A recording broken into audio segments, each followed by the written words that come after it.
Morning, everyone, and welcome to the Subcommittee on Communications and Technology and the hearing on the future of audio. I was telling our council I'm really tempted to start out by saying the old radio thing I did in college. Arctic First Federal Savings Loan time in 30 seconds will be 10:25. Temperature in downtown Fairbanks, 30 below zero. CBS News is next on the Mighty 90 KFRB Fairbanks. Is that? I have actually, I think it was back to 1974, I still remember. You know, there's a saying allegedly from the Chinese that says, may you live in interesting times. It's supposedly a curse, but the alternative is living in boring times. And I think you all at this panel are going to convince us we're not living in boring times. Today's audio market is certainly not boring. As I mentioned, I was a radio broadcaster for more than 2 decades, and my, how the industry has changed. The number of full-power broadcast radio stations has jumped by 23.7% since 1996 to more than 15,000. More than 2,000 local broadcast radio stations have gone HD, each offering as many as 4 channels and the benefits of digital technology. Many broadcasters now also simulcast their stations over the Internet, as well as offer dedicated Internet content. Satellite radio offers more than 150 digital channels to more than 20 million subscribers. Internet radio garners more than 89 million listeners each month. The number of subscribers worldwide to mobile music streaming services is expected to reach 160 million by 2016. Anyone with a web page can transmit his or her songs to the world. The majority of Americans over the age of 12 possess a portable music player that lets them take their music wherever they go. And the growth of the cloud now enables consumers to have their music everywhere they go without even taking it. On the other hand, this means today's songwriters and performers have a wealth of options for reaching music lovers. On the other, it means securing a critical mass of listeners may be harder as audiences fracture. Are artists liberated by the digital age or finding it harder to cut through the cacophony? Is it ironically easier to start a career but harder to make a living in the music business today? Is the pie getting larger, or is everyone nibbling at each other's slice? One thing is certain, experimentation will be critical as new technologies challenge existing business models. That's why I was intrigued by the announcement yesterday that Clear Channel and record label Big Machine will share over-the-air revenue while trying to grow the online market. This deal shows that radio broadcast stations and record labels can get to yes on issues that have vexed the industry for years. I, for one, encourage the private sector to negotiate deals without government involvement. It's much better for stakeholders to solve their own business matters than for Congress in Washington to try and solve them for them. I'll be interested to hear if other broadcasters and record labels are willing to enter into similar deals with Clear Channel and Big Machine and with each other. We have an amazing panel today that spans almost the entire distribution chain, from songwriter to performer, to service provider, to device manufacturers. I'll be curious to hear from our witnesses how changes in communication services and consumer electronics equipment is affecting the way audio content is distributed and consumed. So we certainly live in interesting times, and I think that's a good thing. I would now yield to the former chairman of the full committee, Mr. Stearns. Thank you, Mr. Chairman. I think you've echoed pretty much what I was going to say. Consumers are listening to music that can be chosen from terrestrial radio, HD radio, Sirius XM, satellite radio, cable, Pandora, live radio, YouTube, iTunes, Vivo, Move Music, Rhapsody, and the list goes on. So I think we have competition. As one of our witnesses, Gary Shapiro, states in his testimony, we have rapidly shifted to a growing set of choices with a phenomenal array of devices, products, sources, and services. And I had the opportunity to see this recently at the Consumer Electronics Show. And our witnesses today represent an important competition in the music space, offering consumers an array of choices and musicians new opportunities to gain new audiences. Gone are the days when consumers are limited to radio and just television, and gone too should be the archaic policies of the old era of prohibiting free market decisions. In today's struggling economy, we're looking at a market that is working, and let's keep it that way. Thank you, Mr. Chairman. And I would now yield to the Vice Chair of the subcommittee. Well, I appreciate that as well. Appreciate your college experience. I also DJ, just not on radio, but parties. Of all weddings. And I'll tell you what, in my time when I had to go to Homer's Music to buy vinyl, it's really hard to find the Flying Dutchman and Homer's Records. back in the 70s and early 80s, but on today's digital world, it's a lot easier. How things have changed since then, and in fact, my 3 sons, 2 of them teenagers, only the oldest even cares what a CD is. The other 2 don't care. It's all about the digital world. It's about organizing their music as they want it and see it, having the devices necessary to play it. And where it goes, I don't know, but I like it, like the Rolling Stones say. Now, I will say that I am intrigued as well with the contract or agreement between Big Machine and Clear Channel, but I need to work through this a little bit more before I have a level of enthusiasm, because I also remember private contracts between radio stations and record labels. That was called payola. And so I don't know where we're going with this, but it is intriguing, and I'll yield back. Gentleman yields back. Now recognize the ranking member of the subcommittee from California, Ms. Eshu. Thank you, Mr. Chairman, and good morning, and welcome to all of the witnesses. More than 90 years ago, Pittsburgh's KDKA launched the nation's first commercial radio broadcast. For decades, AM and FM radio served as the primary source for local news, information, and music for millions of Americans. While I continue to believe that broadcast radio plays an important role in local communities around our country, the internet has opened up a world of innovation that's driving new business models like on-demand streaming, providing new opportunities for independent musicians, and even expanding the reach of traditional AM and FM stations to audiences not only around the country, but around the world.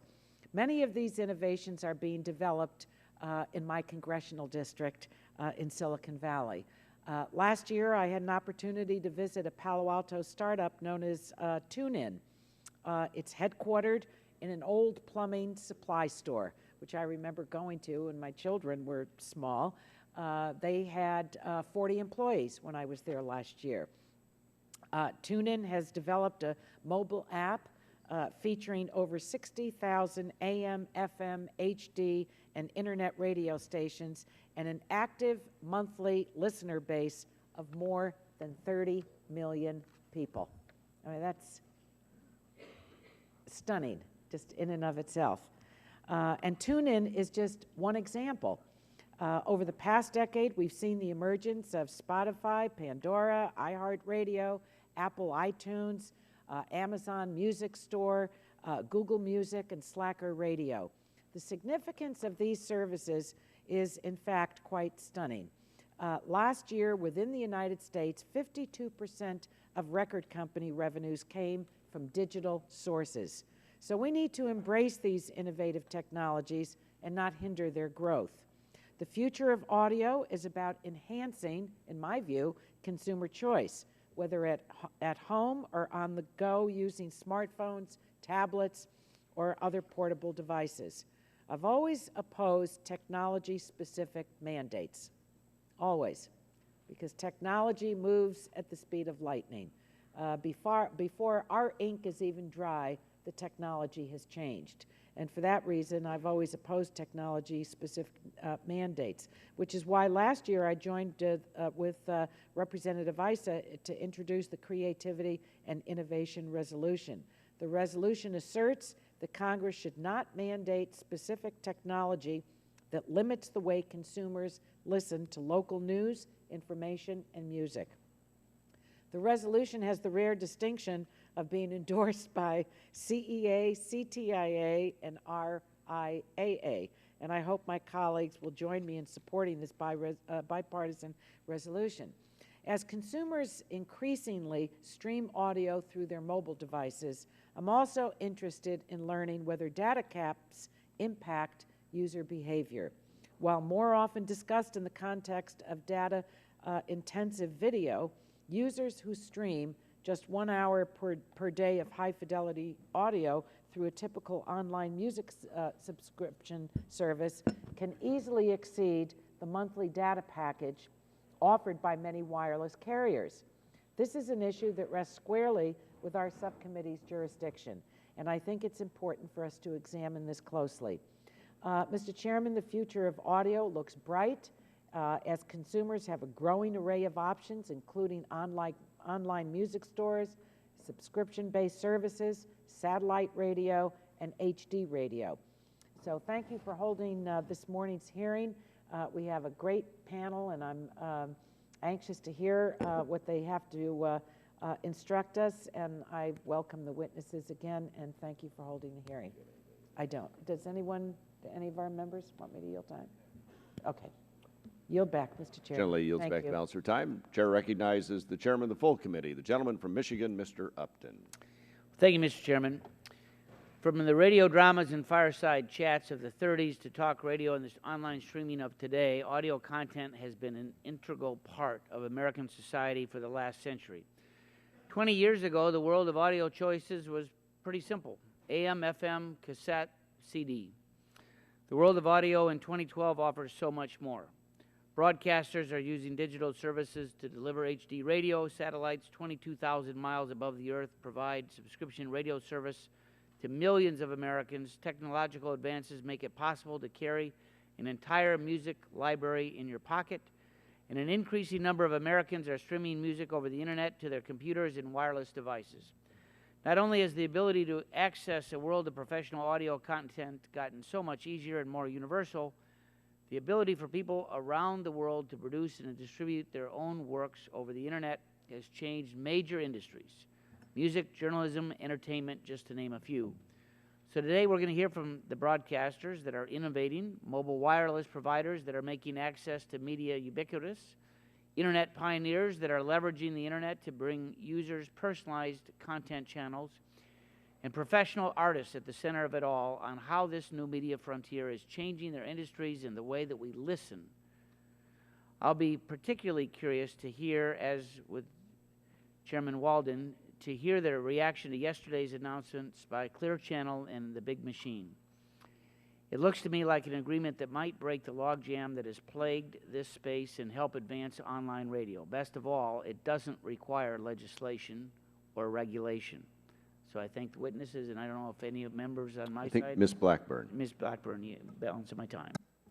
Thank you, Mr. Chairman. I want to say welcome to all of our witnesses. I enjoy working with each of you on this issue. I think it is vitally important. Audio distribution systems can't be successful without compelling content, and in Nashville, we think that's a really important thing. Likewise, music won't enjoy wide distribution without innovative technologies, and Mr. Shapiro and I continue to have this ongoing discussion. The audio marketplace is constantly evolving, but the music and the technology industries need each other in order to thrive. I believe we can be both pro-intellectual property and pro-innovation. I'm determined that we're going to find a way to do that. And we must be both if we want to grow and be successful. And for our nation's economy, Tennessee's economy, and for our exports, we need to figure this one out. Big Machine Records, which is a Nashville, Tennessee company and a major broadcaster, as Chairman Upton said, did enter into a voluntary agreement with yesterday on the performance rights issue. We are pleased to see that. We're looking forward to more good things so that the industry does continue to grow in Nashville. We like to say it all starts with the song. We believe it does, and we want to make certain that we figure this one out. Thank you so much. I yield back. Generally yields back to the chairman. Chairman, do you have anyone else you wanted to yield to? Anyone else on our side? Apparently not. Chairman yields back the balance of his time. Now recognize the former chairman of the committee, the gentleman from California, Mr. Waxman. Thank you, Chairman Walden, for holding this hearing to examine the future of audio. We live in an era of rapidly changing technologies and consumer behavior.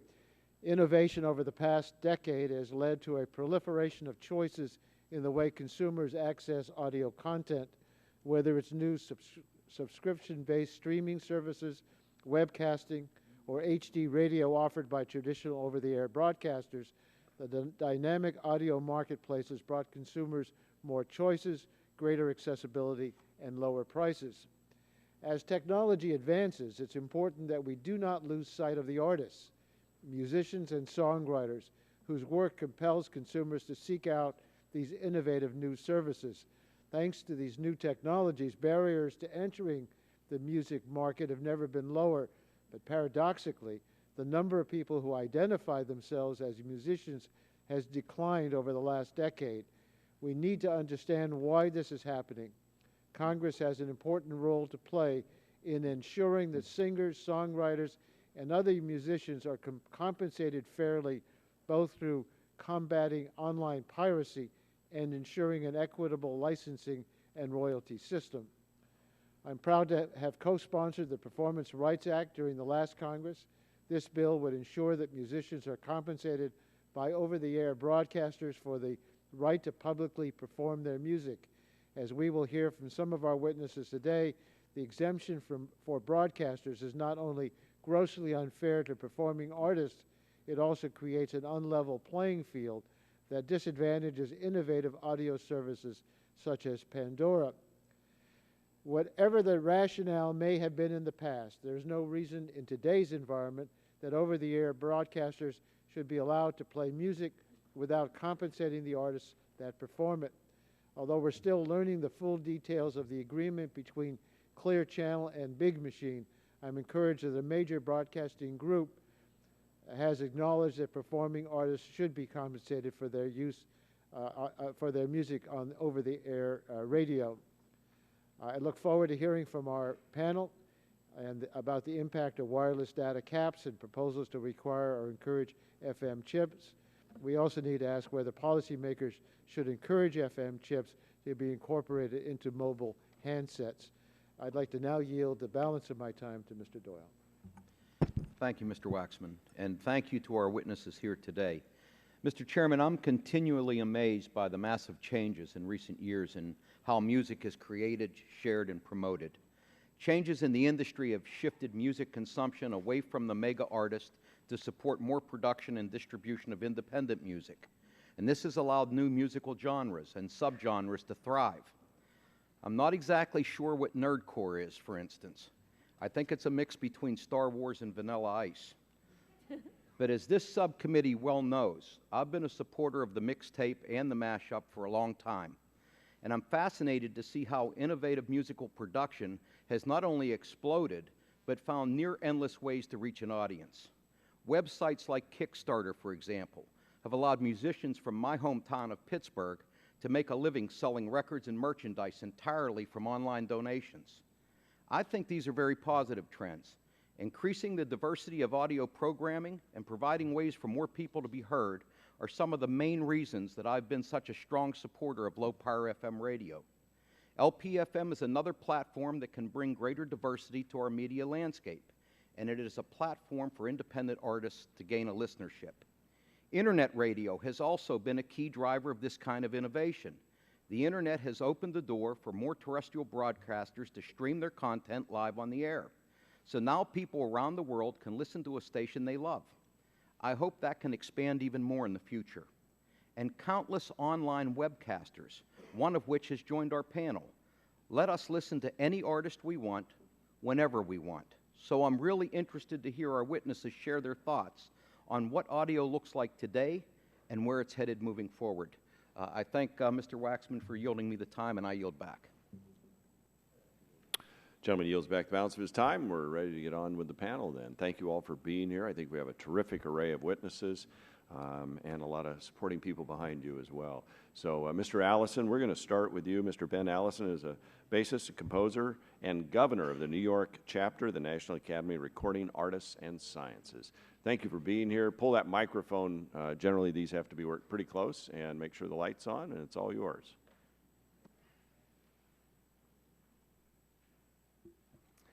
Good morning, Chairman Walden, Ranking Member Eshu, and members of the subcommittee. My name is Ben Allison. I am a jazz musician, a composer, and a producer based in New York. I am also a board member of the New York chapter of the Recording Academy. Outside the Beltway, the Recording Academy is best known for producing the Grammy Awards. But here in D.C., the Academy is the trade association representing more than 20,000 performers, songwriters, and studio professionals. I want to thank the members for the privilege of being able to share my perspective as an artist and to represent the Academy. In less than 24 hours, I'll be traveling to the Bonnaroo Music Festival in Tennessee to perform. But the music created at Bonnaroo will not be confined to the 80,000 people attending the concerts. Bonnaroo will offer live streaming of performances, while internet radio services like Pandora will offer Bonnaroo-themed stations. This is just one example of why I'm excited about the future of audio. The infinite possibilities of stations on internet radio and the niche genres available on satellite have given more artists a chance to be heard. As a working musician on the New York music scene, I meet many young and emerging artists who are using these new services to connect to fans. And these new platforms don't only provide promotion, they provide compensation to artists and songwriters. And the sound quality offered through these services, while subpar in its early days, is improving. I've chosen my instrument, which is an 1840 American-made bass, for its pure and nuanced sound. So I want my listeners to hear a recording that sounds as close to the original performance as possible. The Recording Academy's Producers and Engineers Wing has been very active on the issue of sound quality, and consumers, music services, and manufacturers are responding. But to creators, compensation from these new services is the most important aspect of this issue. Internet and satellite radio services primarily pay performers through a compulsory license processed by Sound Exchange, a nonprofit entity that pays 50% of the royalties collected directly to performers. But with interactive or on-demand services, unlike internet radio, the consumer can choose to listen to a particular track whenever they want.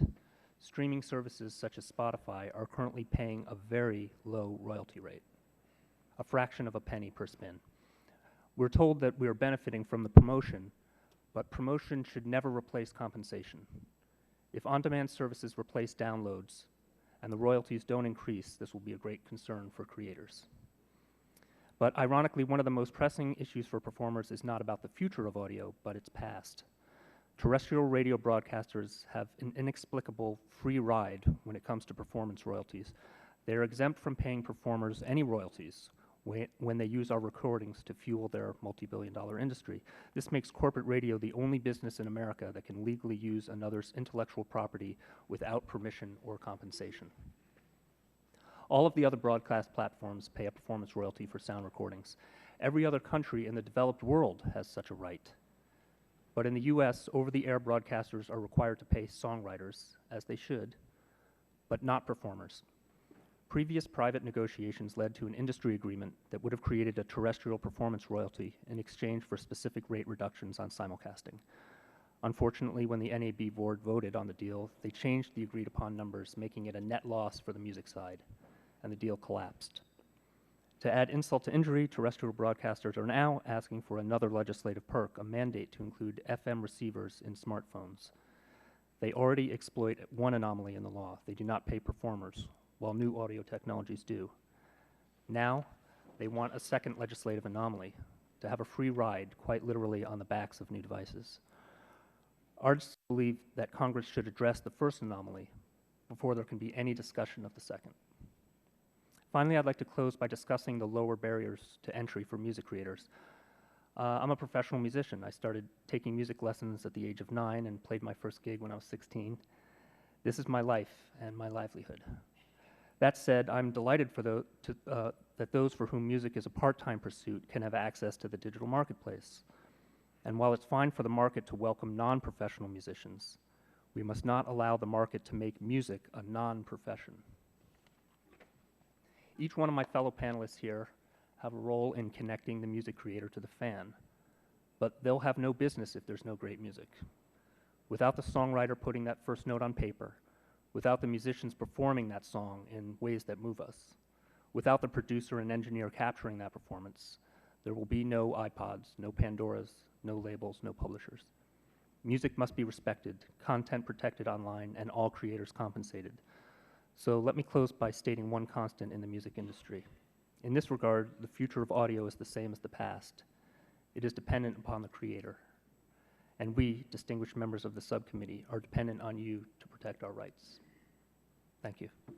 Thank you, Mr. Allison. We appreciate your testimony and your music, and we welcome you here.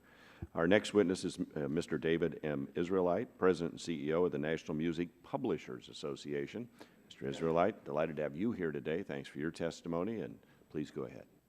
Thank you. Good morning, Chairman Walden, Ranking Member Eshoo, and members of the subcommittee. Thank you for the opportunity to appear before you today to talk about the future of audio as it pertains to music publishers and songwriters.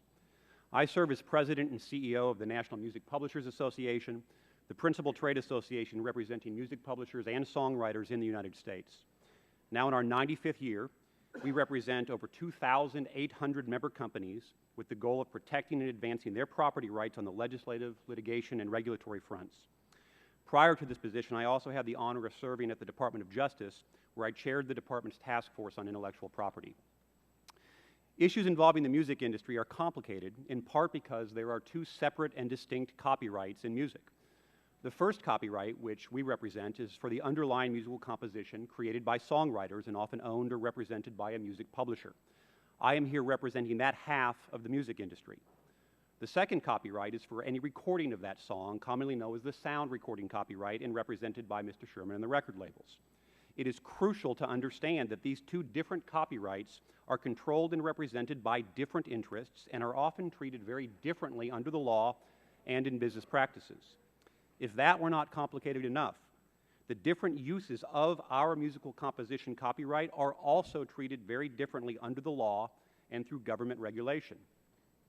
Songwriters and music publishers attempt to earn a living through three primary means of utilizing their separate copyright: mechanical reproductions, public performances, and audiovisual synchronizations.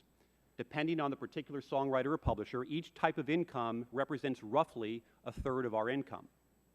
First, there is the mechanical reproduction right. An example is when a consumer downloads a song from iTunes or streams music through a service like Spotify.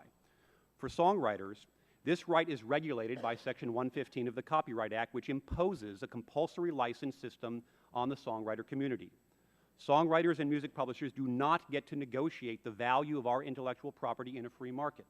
For record labels, this is a free market right and not regulated by law. Second, there is the public performance right. An example is when music is performed on the radio, whether it be broadcast or digital. While this right is inherently unregulated by law for us, the vast majority of the market is regulated by consent decrees with the Department of Justice. Again, under these consent decrees, songwriters and music publishers do not negotiate the value of their intellectual property in a free market. In addition, there are situations where the rights of songwriters and music publishers are utilized using these consent decrees, but there is no compensation for vast lengths of time due to the terms of the consent decrees. Finally, there is the use of music and synchronized with video. Traditionally, this has included using music in movies, television, and commercials.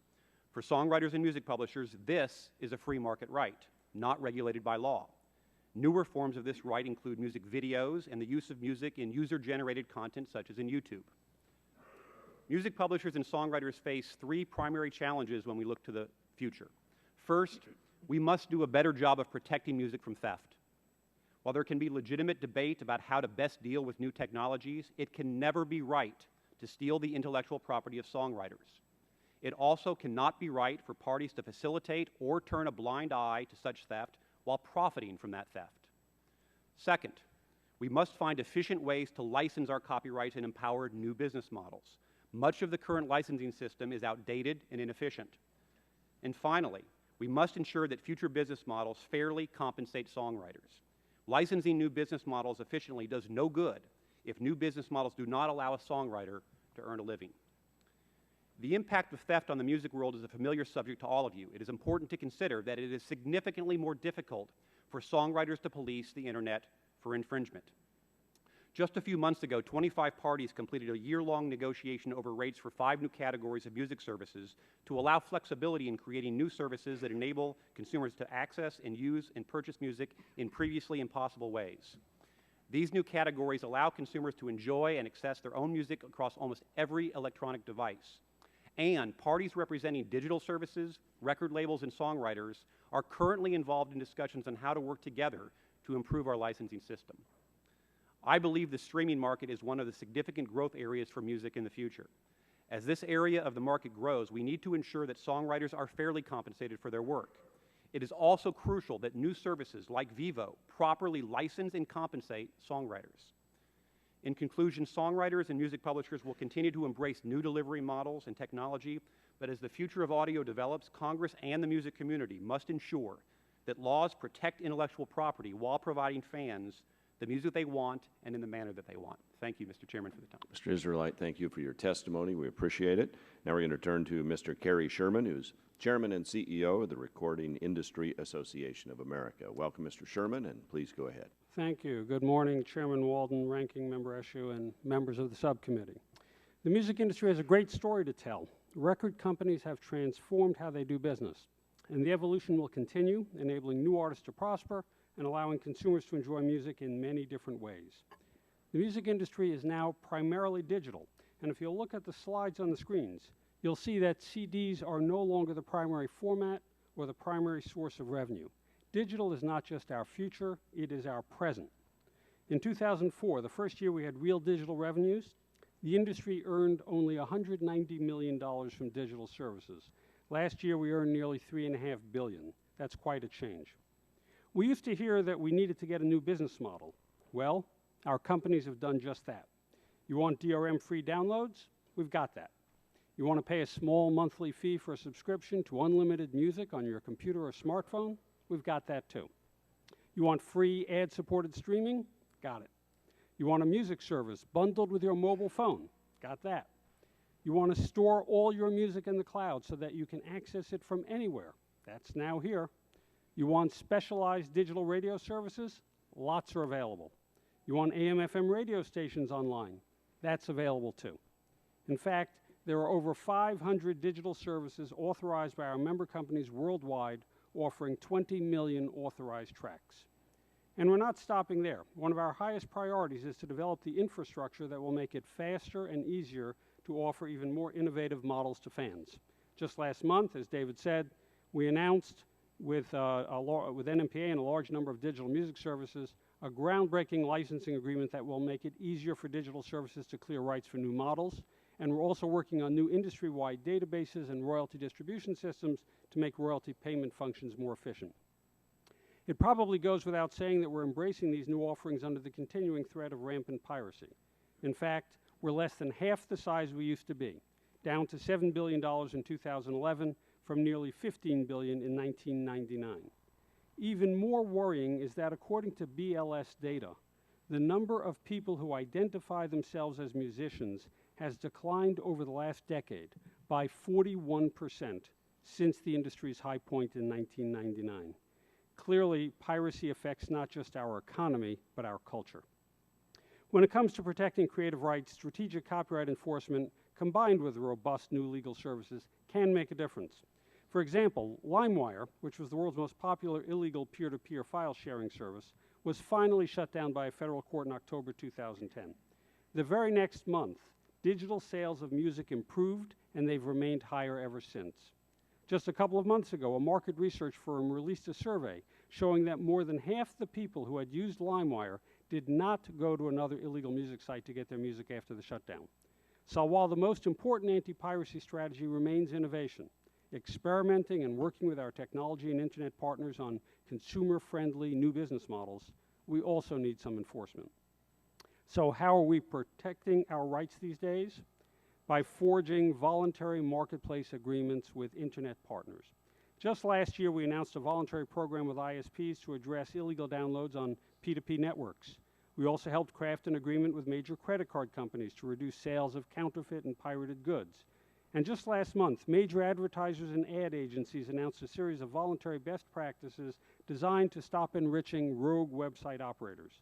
We hope other intermediaries, like search engines, will follow suit to do their part in preventing the theft of U.S. creativity. These voluntary programs are not a panacea, but collectively we think these collaborative efforts will make a difference. Speaking of working together, I would be remiss if I didn't take this opportunity to once again point out a glaring inequity when it comes to compensating creators. Every platform that legally plays music pays to do so, except for one. AM/FM radio stations use music just like internet radio, cable music channels, and satellite radio services do. The difference is that all these other radio services compensate artists and labels for the music they play while promoting artists at the same time.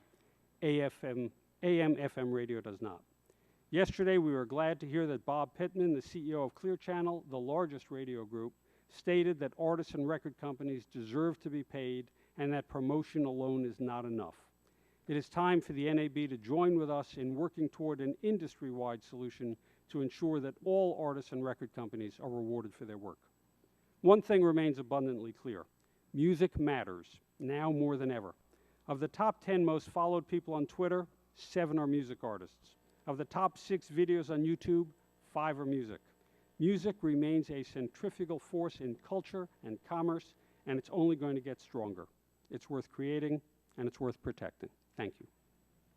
Thank you, Mr. Sherman. We appreciate your testimony. We'll now go to Mr. Jeff Smulyan, Chairman, President, and CEO of MS Communications. Mr. Smulyan, delighted to have you here. Please go ahead with your testimony. Good morning, Chairman Walden, Ranking Member Eshoo, and members of the subcommittee. My name is Jeff Smulyan. I'm a Chairman and CEO of MS Communications based in Indianapolis, Indiana. I'm here today because I believe in the future of radio and cell phones and what it can mean to all Americans. I have spent many years working to get local radio station signals accessible on mobile phones. Radio chips, which are just mini radio receivers installed in a cell phone, are literally the size of a Tic Tac, cost pennies, and can give you the ability to listen to your favorite local radio station wherever you may be. Now, let me start by dispelling a myth that has been repeated by my friends in the wireless industry. Neither I nor the NAB is pursuing a legislative mandate that radio chips be included in phones. We are not asking for a mandate. What I am committed to pursuing is an education campaign to explain the enormous benefits that come from installing radio chips in mobile devices and activating the ones that are already in phones today. Radio chips are the definition of consumer-friendly. Today, mobile customers are streaming music through apps they've downloaded, but in the process, they are possibly racking up hefty charges to their data plans.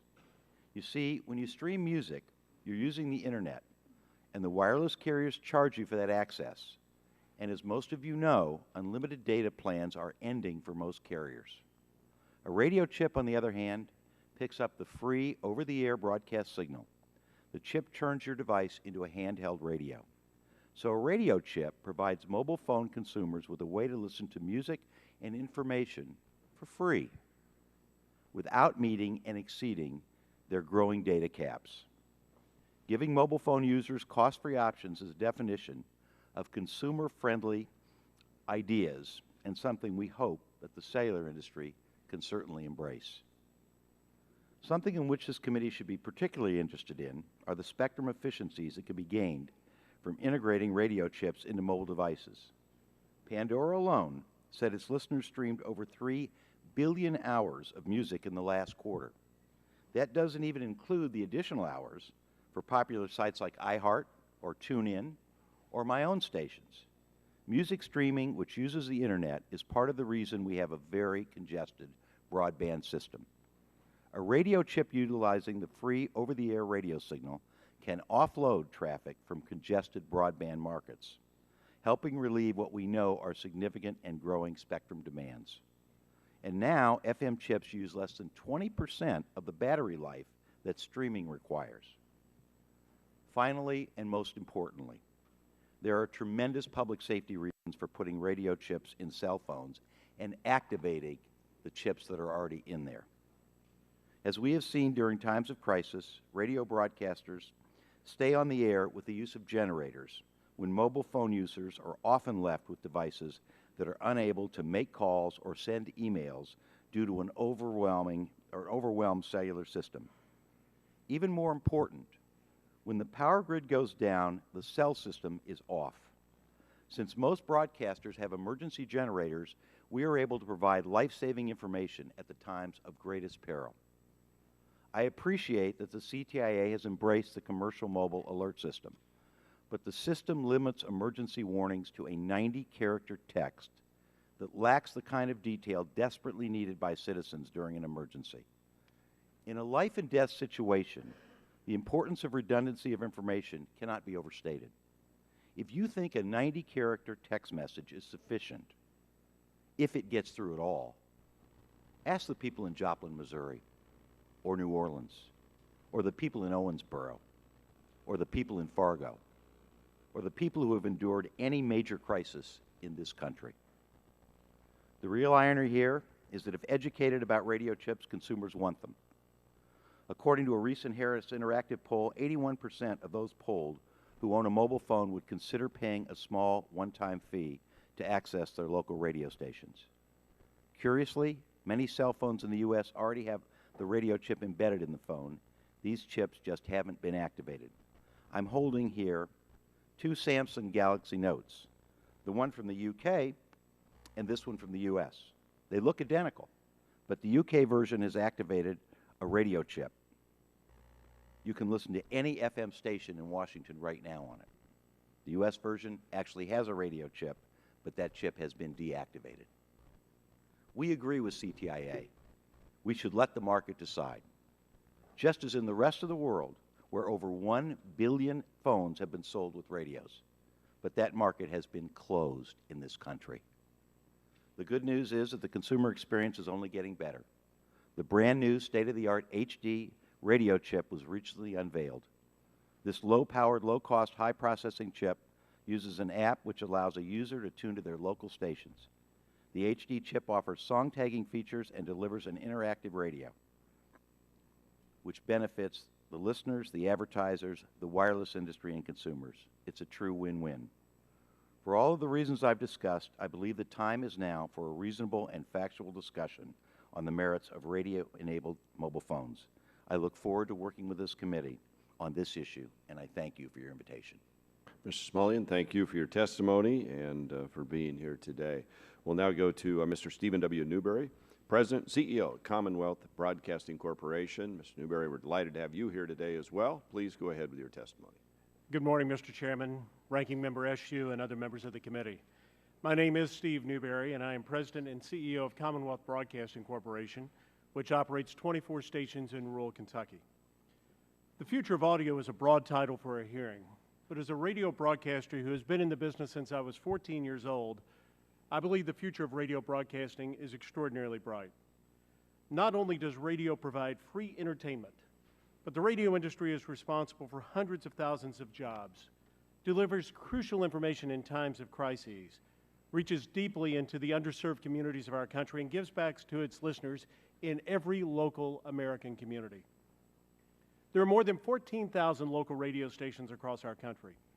With a growing audience, over 270 million Americans listen to radio every week, one of the most popular entertainment options anywhere. What makes broadcast radio so enduring is its local programming, its connection to its community. Radio works because it forms relationships with its listeners. That's how we differentiate ourselves from all the other audio platforms. We are far more than just music, far more than just news and information. We are part of the fabric of American culture and its families. The future of radio is in maintaining our commitment to localism. As an industry, we're investing in going digital. There are now over 2,000 HD stations providing crystal clear, static-free audio to listeners with HD radio receivers. We're leveraging the internet and streaming our radio content so no matter where you are, you can tune into your favorite local radio station. We're pushing to get our free signals available on all mobile devices, so in times of emergencies, when broadband and cellular systems may fail, Americans in distress can still access critical emergency alert and response information. But, as bright as our future is, radio still has our challenges. A major issue for radio is one we call the performance tax. As you may know, the recording industry would like Congress to require radio stations to pay for every song we play over the air, songs we provide to our listeners for free. We believe the value of the promotion an artist and record label receive from free radio airplay is equal to and exceeds the value of the music. In fact, for decades, radio airplay has been and continues to be the best friend of artists and record labels. Airplay exposes new music and artists to millions of Americans every day for free, and it is the engine that drives the sale of music. That's why the system has worked for over 90 years. And Congress also believes the current system works. When this issue was at its height in the 111th Congress, the Local Radio Freedom Act, which opposed any performance tax on local radio, had over 260 co-sponsors of bipartisan nature in the House and 26 in the Senate. In 2010, in the spirit of wanting to work out a fair compromise, we sat down with our friends in the music industry, and for months we worked to hammer out a potential agreement. We believe we made a fair, good faith offer, but unfortunately the Music First Coalition declined our offer and never returned to the negotiating table. Since November of 2010, we have been ready to sit down, roll up our sleeves, and work to find common ground that properly recognizes the promotional value that broadcasters provide and the value of the music. Yesterday, a negotiated royalty deal between Clear Channel Radio and Big Machine Records was announced. As I understand the details, Clear Channel has agreed to pay a percentage of advertising revenue for Big Machine songs, whether they're heard digitally or terrestrially. It is a free enterprise transaction between two willing partners with no government involvement. From NAB's perspective, nothing about this deal changes our strong opposition to a congressionally mandated performance tax. What this announced deal really does highlight is the major challenge we face as radio continues to grow online and into other new platforms. The current royalty structure for webcasting is broken. When initially set in 2007 and then built upon in 2009, the rates set by the Copyright Royalty Board were universally decried as being ridiculously high. So high, radio stations cannot afford to be successful online. The more listeners you attract, the less profitable it becomes. Believe me, radio broadcasters want to take advantage of all the possibility that the internet presents, but these royalty rates create a financial disincentive to webcast. And solving this problem for broadcasters is essential. If we want music streaming to survive, we need to find a way to strike a better balance between royalty payments and platform growth, which at the end of the day will help broadcasters and artists. In summary, the future of radio is strong.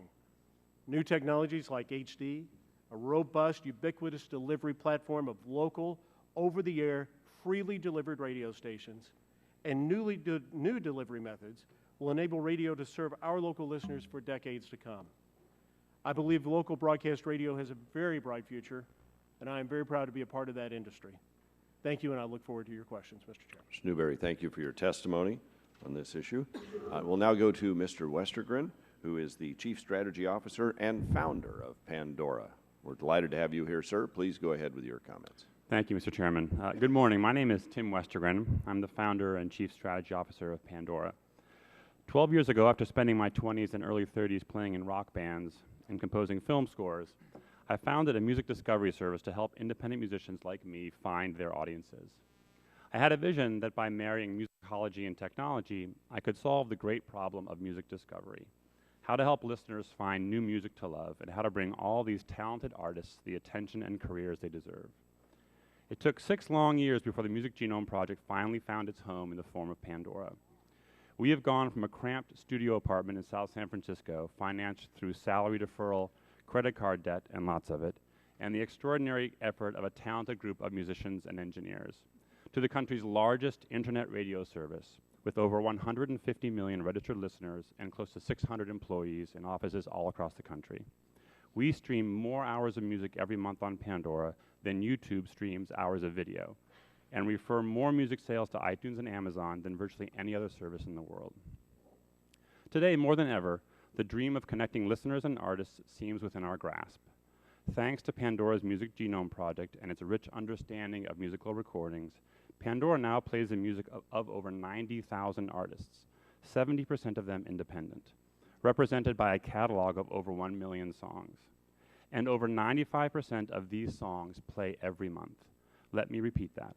Over 950,000 unique songs play every month on Pandora. And the music spans hundreds of genres that are rarely heard in any medium. Bluegrass, big band, classic country, klezmer, New Orleans jazz, you name it. For most of these artists, Pandora is the only radio they've ever enjoyed. It is conceivable that this new promotional vehicle, if it continues to grow, may eventually lead to the emergence of a musician's middle class. We have created a democratic and inclusive form of radio that listeners can access the same way they listen to terrestrial broadcasting. 7 of the world's largest automakers now include Pandora in new models. We are embedded in over 650 consumer electronics devices that enable Pandora to be enjoyed throughout people's homes. We're the second most downloaded iPhone app and one of the most popular iPad apps. Pandora is even built into refrigerators. Long gone are the days when customers accessed internet radio only through their PCs or laptops. In fact, over 70% of our listening now takes place off the computer. But beneath this exciting transition is a severe and fundamental problem. While Pandora and other internet radio services compete directly with broadcast and satellite radio for listeners in every place you find music, the home, the car, the office, and on the go, we are subject to an astonishingly disproportionate royalty burden compared to these other formats. All forms of radio play songwriters a very similar percentage of revenue, but there are enormous differences in how performing artists and labels are compensated. Last year, on revenues of $274 million, Pandora paid 50% of that revenue in performance fees. That same year, SiriusXM, on revenues of $2.74 billion, paid 7.5% of revenue, and broadcast radio, on revenues of roughly $15 billion, paid 0. Just to be clear, we are fully supportive of fair compensation for artists. We strongly believe that radio can and should reward musicians for the use of their work, both songwriters and performers. But this lack of a level playing field is fundamentally unfair and indefensible. So why the disparity in royalties? The inequity arises from the fact that Congress have made decisions about radio and copyright law in a piecemeal and isolated manner. As each new form of radio transmission was invented, new legislation was passed, but only to address the new form. The effect has been to penalize new media and advantage old media when setting the rules for music royalties.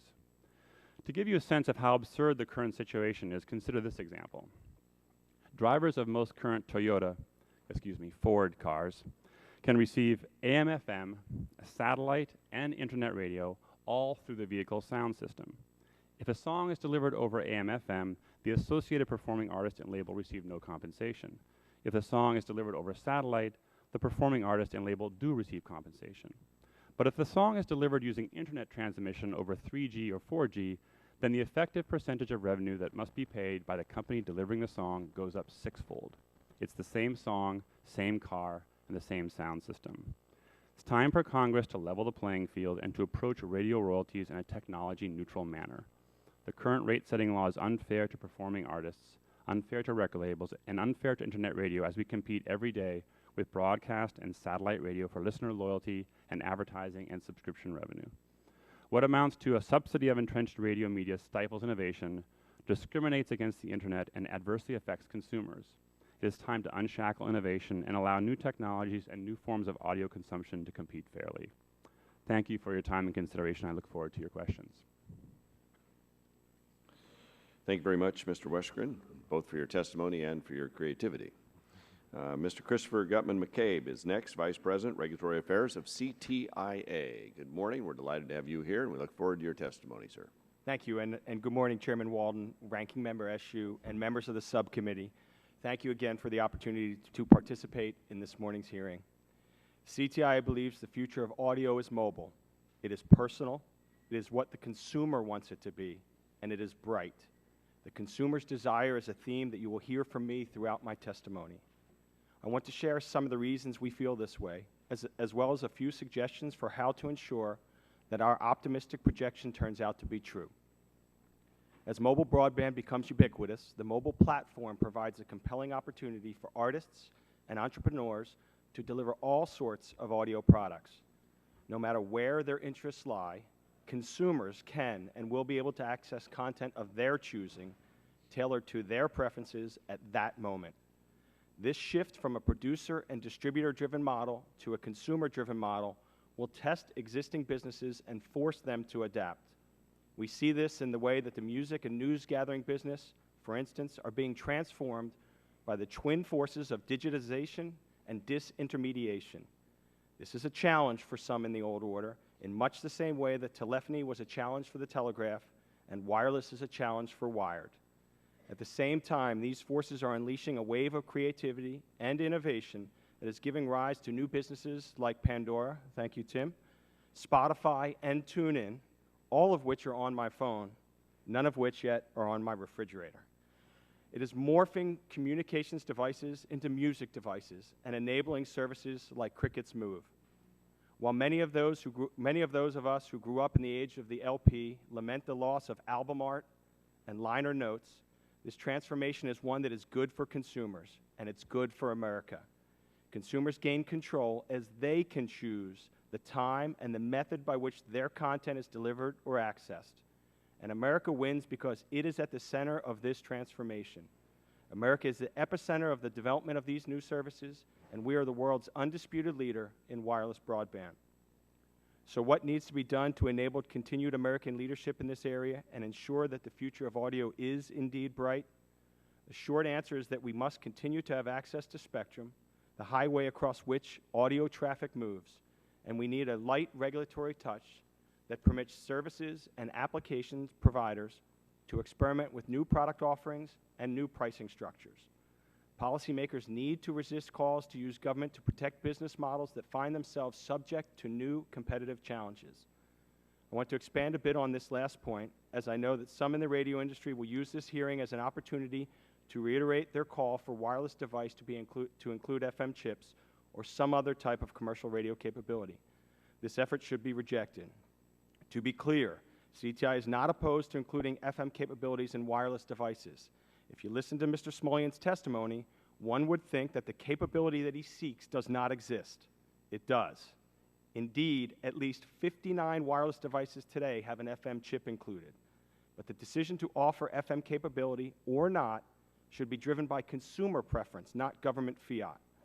A mandate would be at odds with the idea that a competitive marketplace does a superior job of delivering products and services that consumers value.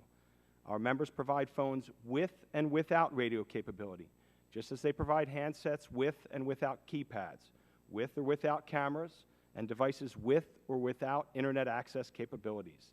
This differentiation allows consumers to find what they want and what they value, rather than taking any phone as long as it's black and connected to the wall, as was once the norm. And so, if some in the radio business want to encourage consumers to buy FM-enabled devices, they are free to do so, but they should not seek to have the government impose their business plan on others.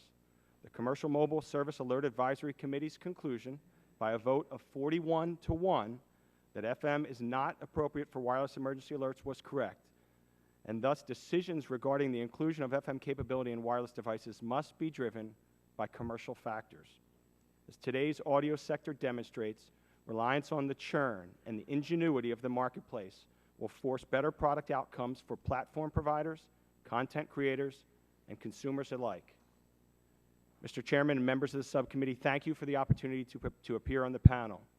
With the right combination of good spectrum policy and regulatory restraint, reliance on the innovative capabilities of American entrepreneurs, and trust that consumers know what they want, the future of audio is and should remain bright.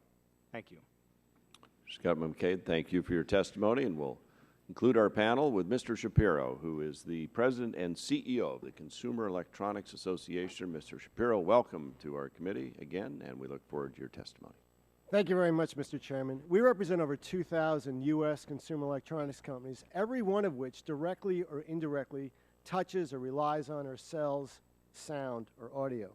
And we welcome this hearing because it's very gratifying to see Congress focusing on something we cherish, but we rarely discuss in Washington, the spoken word, music and sound. And we are pleased to share our views. First, I'm proud that many of our members make loudspeakers and other audio products here in the United States and export worldwide.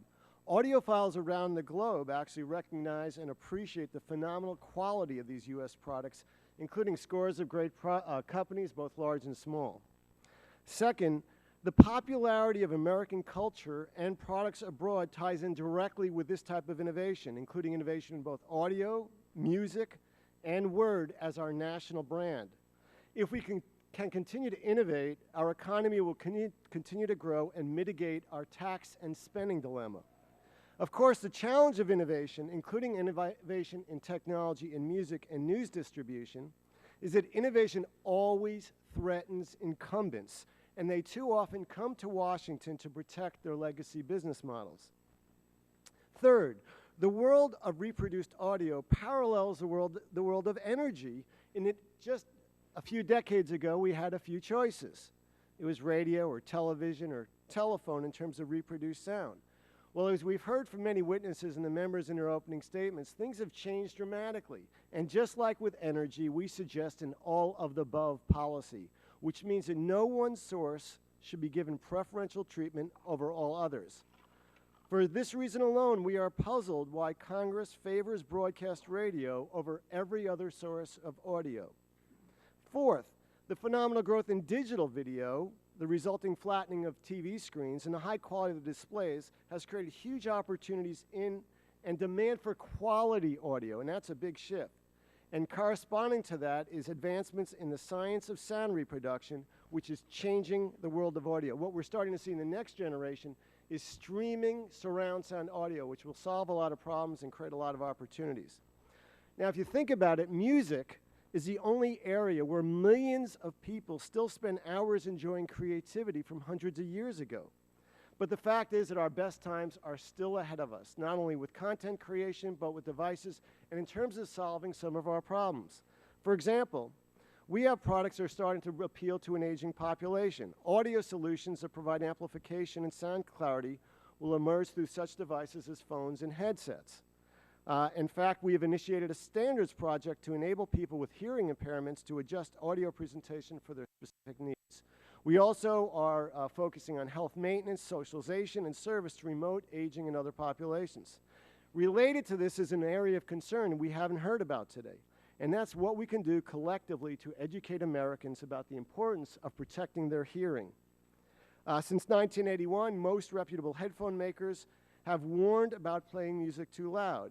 And CEA has joined with the RIAA, the American Speech Language Hearing Association, and others in a national campaign aimed at ensuring children and parents learn very early to value hearing as a very precious sense which must be protected. We don't seek your action, but we do ask you to use your bully pulpit.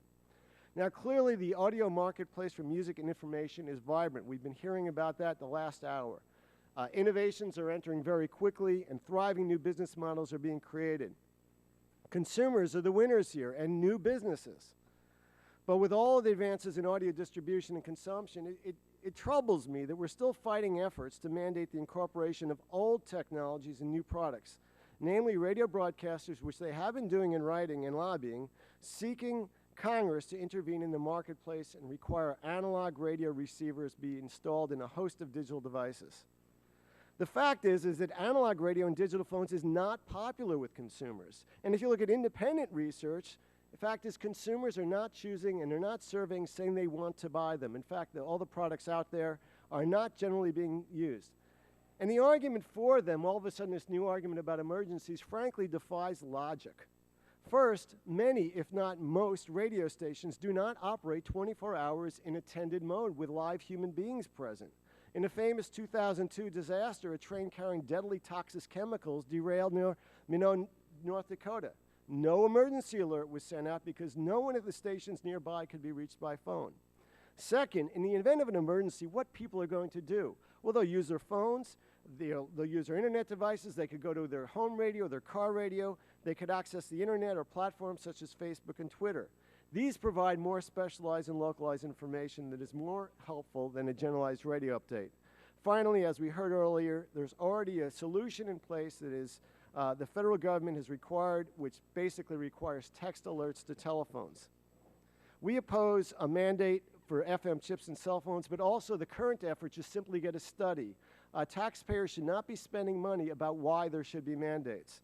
And we applaud you, Representative Eshoo, and your Congressman Isa for introducing HCR 42, which opposes the FM chip. Innovation is driving our economy, and nowhere is this truer than the audio industry. Hardware makers, online innovators, and artists are all taking advantage of new business opportunities. We urge Congress to ignore self-interested pleas from declining industries and continue to promote a vibrant and dynamic free market economy that creates investment and jobs. And we look forward to working with you in these efforts. Thank you very much. Mr. Shapiro, thank you for your testimony.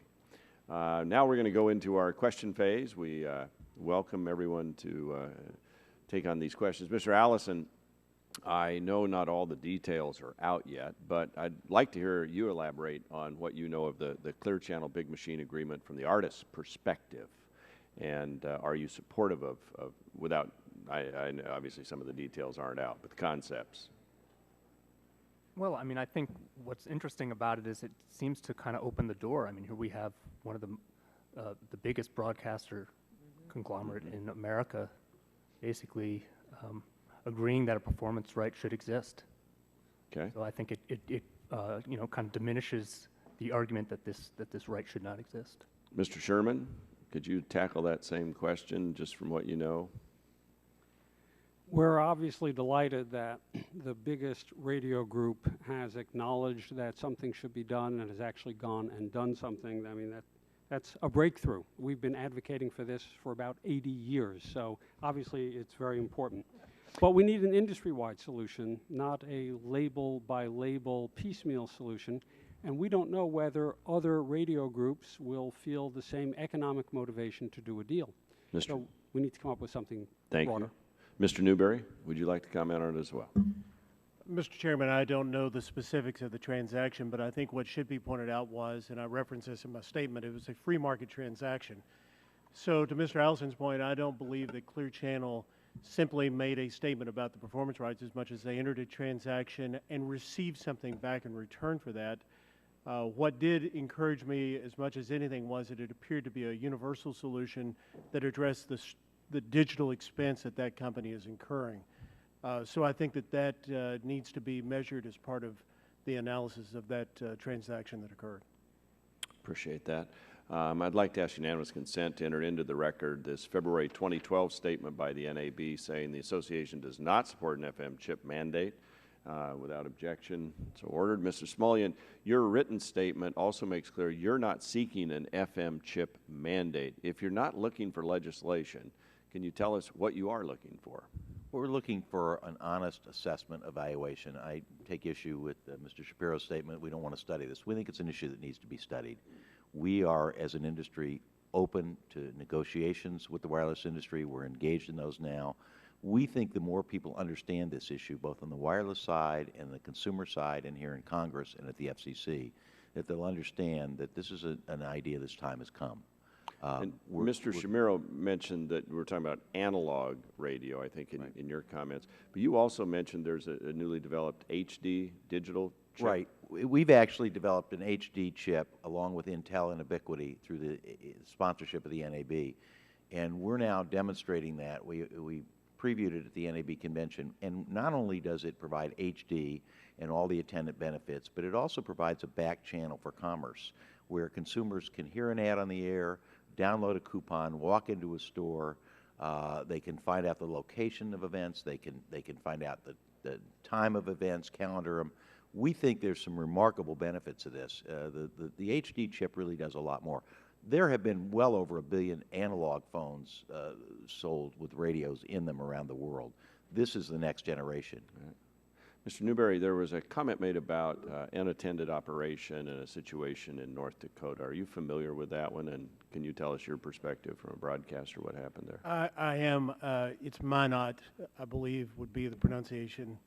It is a situation that occurred that the station had provided the phone number to the emergency personnel, and unfortunately, the emergency services personnel there dialed the wrong number. So they were unable to reach the station personnel. But many stations in rural America do operate unattended at night. Mr. Chairman, it is an economic reality, and it's much like volunteer fire departments in rural America.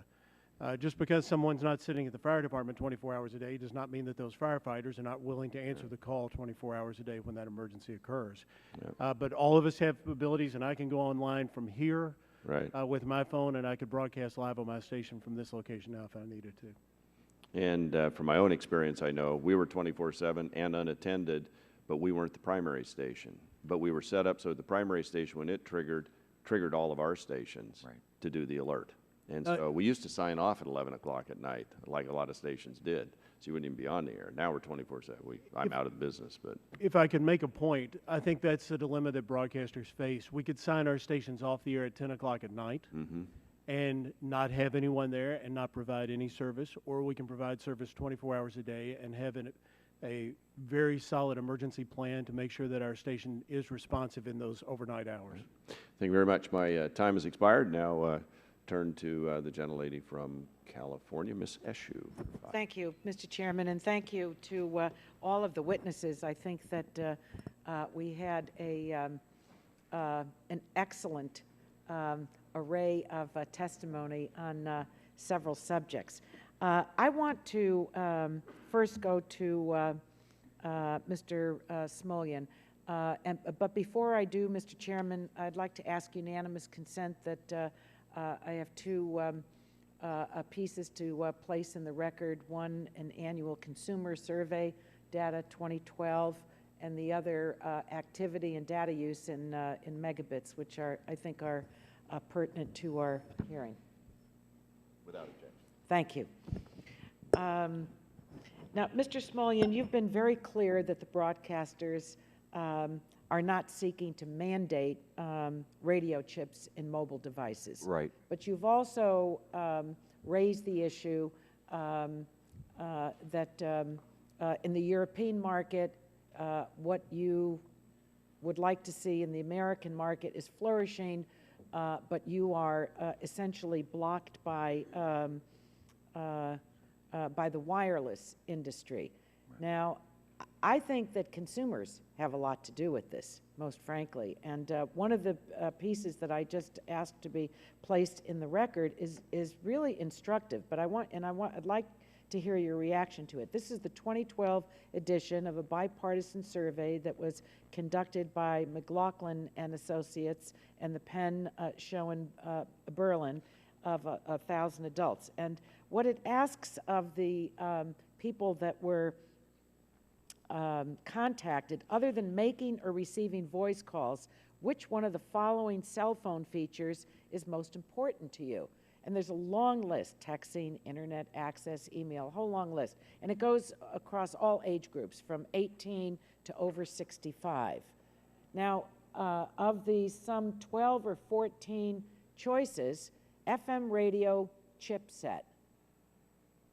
You know what? It's 0 across the board. Right.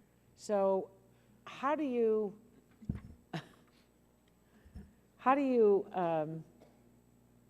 square that off with your testimony?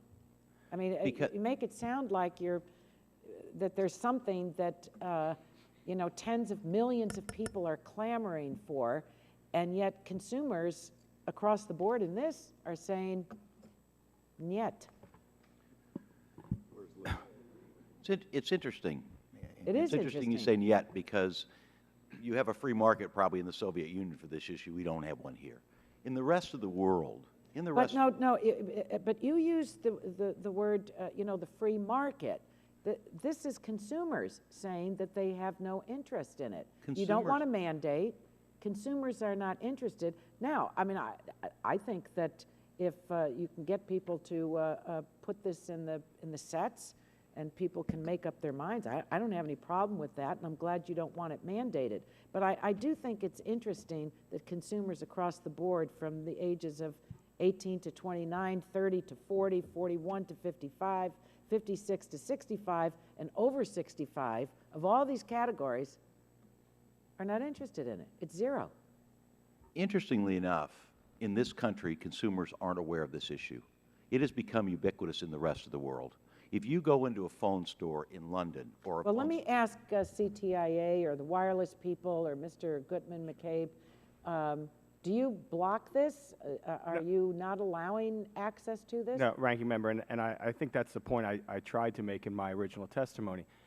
There's almost a sense here that these devices don't exist. And we had an intern yesterday spend 25 minutes and found 59 devices. And then we sent him out at lunchtime to go to Best Buy, and he picked up the Best Buy catalog, which we use a lot.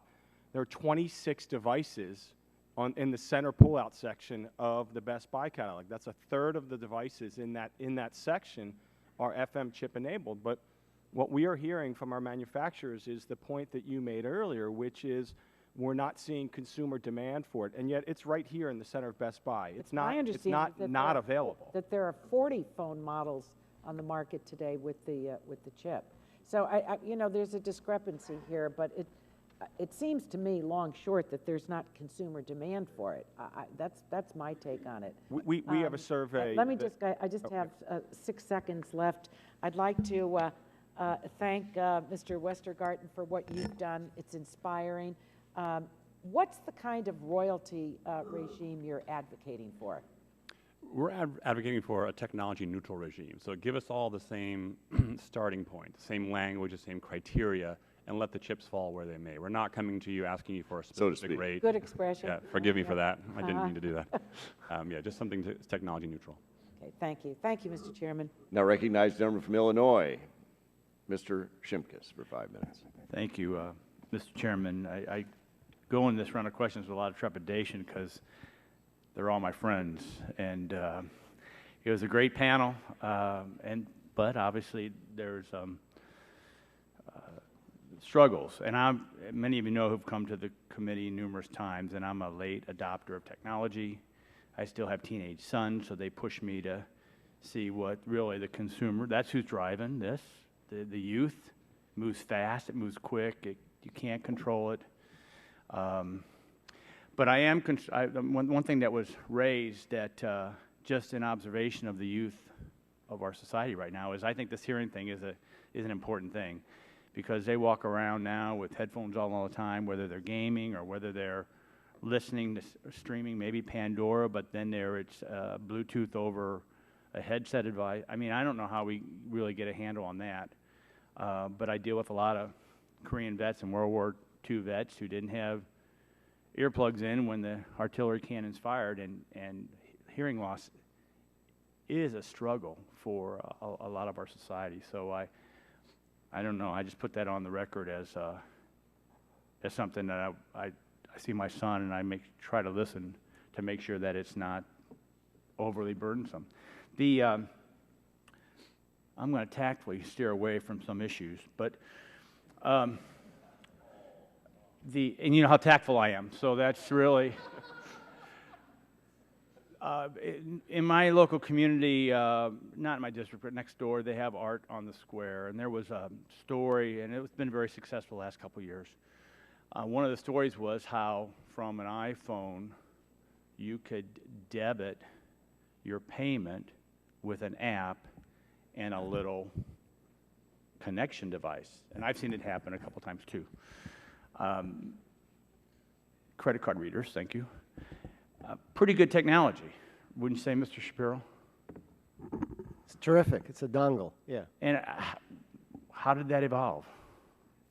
Evolved because innovators saw an opportunity. They solved a problem. I mean, Apple does a great job in their stores of getting you in and out of there without going to a cash register, and their stores are always full. I mean, there's a vibrant marketplace, obviously, for innovation in our country, and we lead the world in it, and that should be our strategy. So every policy you look at, I suggest you focus on, will it be good or bad for innovation? Will it, as I think was Congressman Eshoo said so eloquently, technology mandates choke off innovation. That's just a fact, and that's what we have to be cautious about. And I was called yesterday by a reporter, and Anna would appreciate this, from the Dallas Morning News, who's following CMAS and digital texting of warning alerts based upon legislation passed in about 2006, the WARN Act, which, so to Mr. Gutman McCabe, right there, you were shaking your head, if I'm emailing or surfing the internet on my smartphone, would I still receive a CMAS alert? Yeah, yes, sir. You will get a distinctive tone. It will alert you to it, and it will pop up on your device. You do not have to do anything proactive. It is not an opt-in service. It's a service that will come to you, and by legislation, you will get the 3 classes of alerts. You can later decide not to receive 2 of the 3, but you will proactively, without any effort on your behalf, receive those alerts. Which is a really good application. I had to remember what in the heck we did on the piece of legislation and try to remember. And I always fall back to my days in the Army infantry on West German soil when we were worried. The information we needed to have was which direction do we need to go in case there's an emergency and a disaster, and that texting ability is critical. Mr. Westergren, you may not want to answer this question because it's top secret information. I'm a Pandora user when I run, 70s era,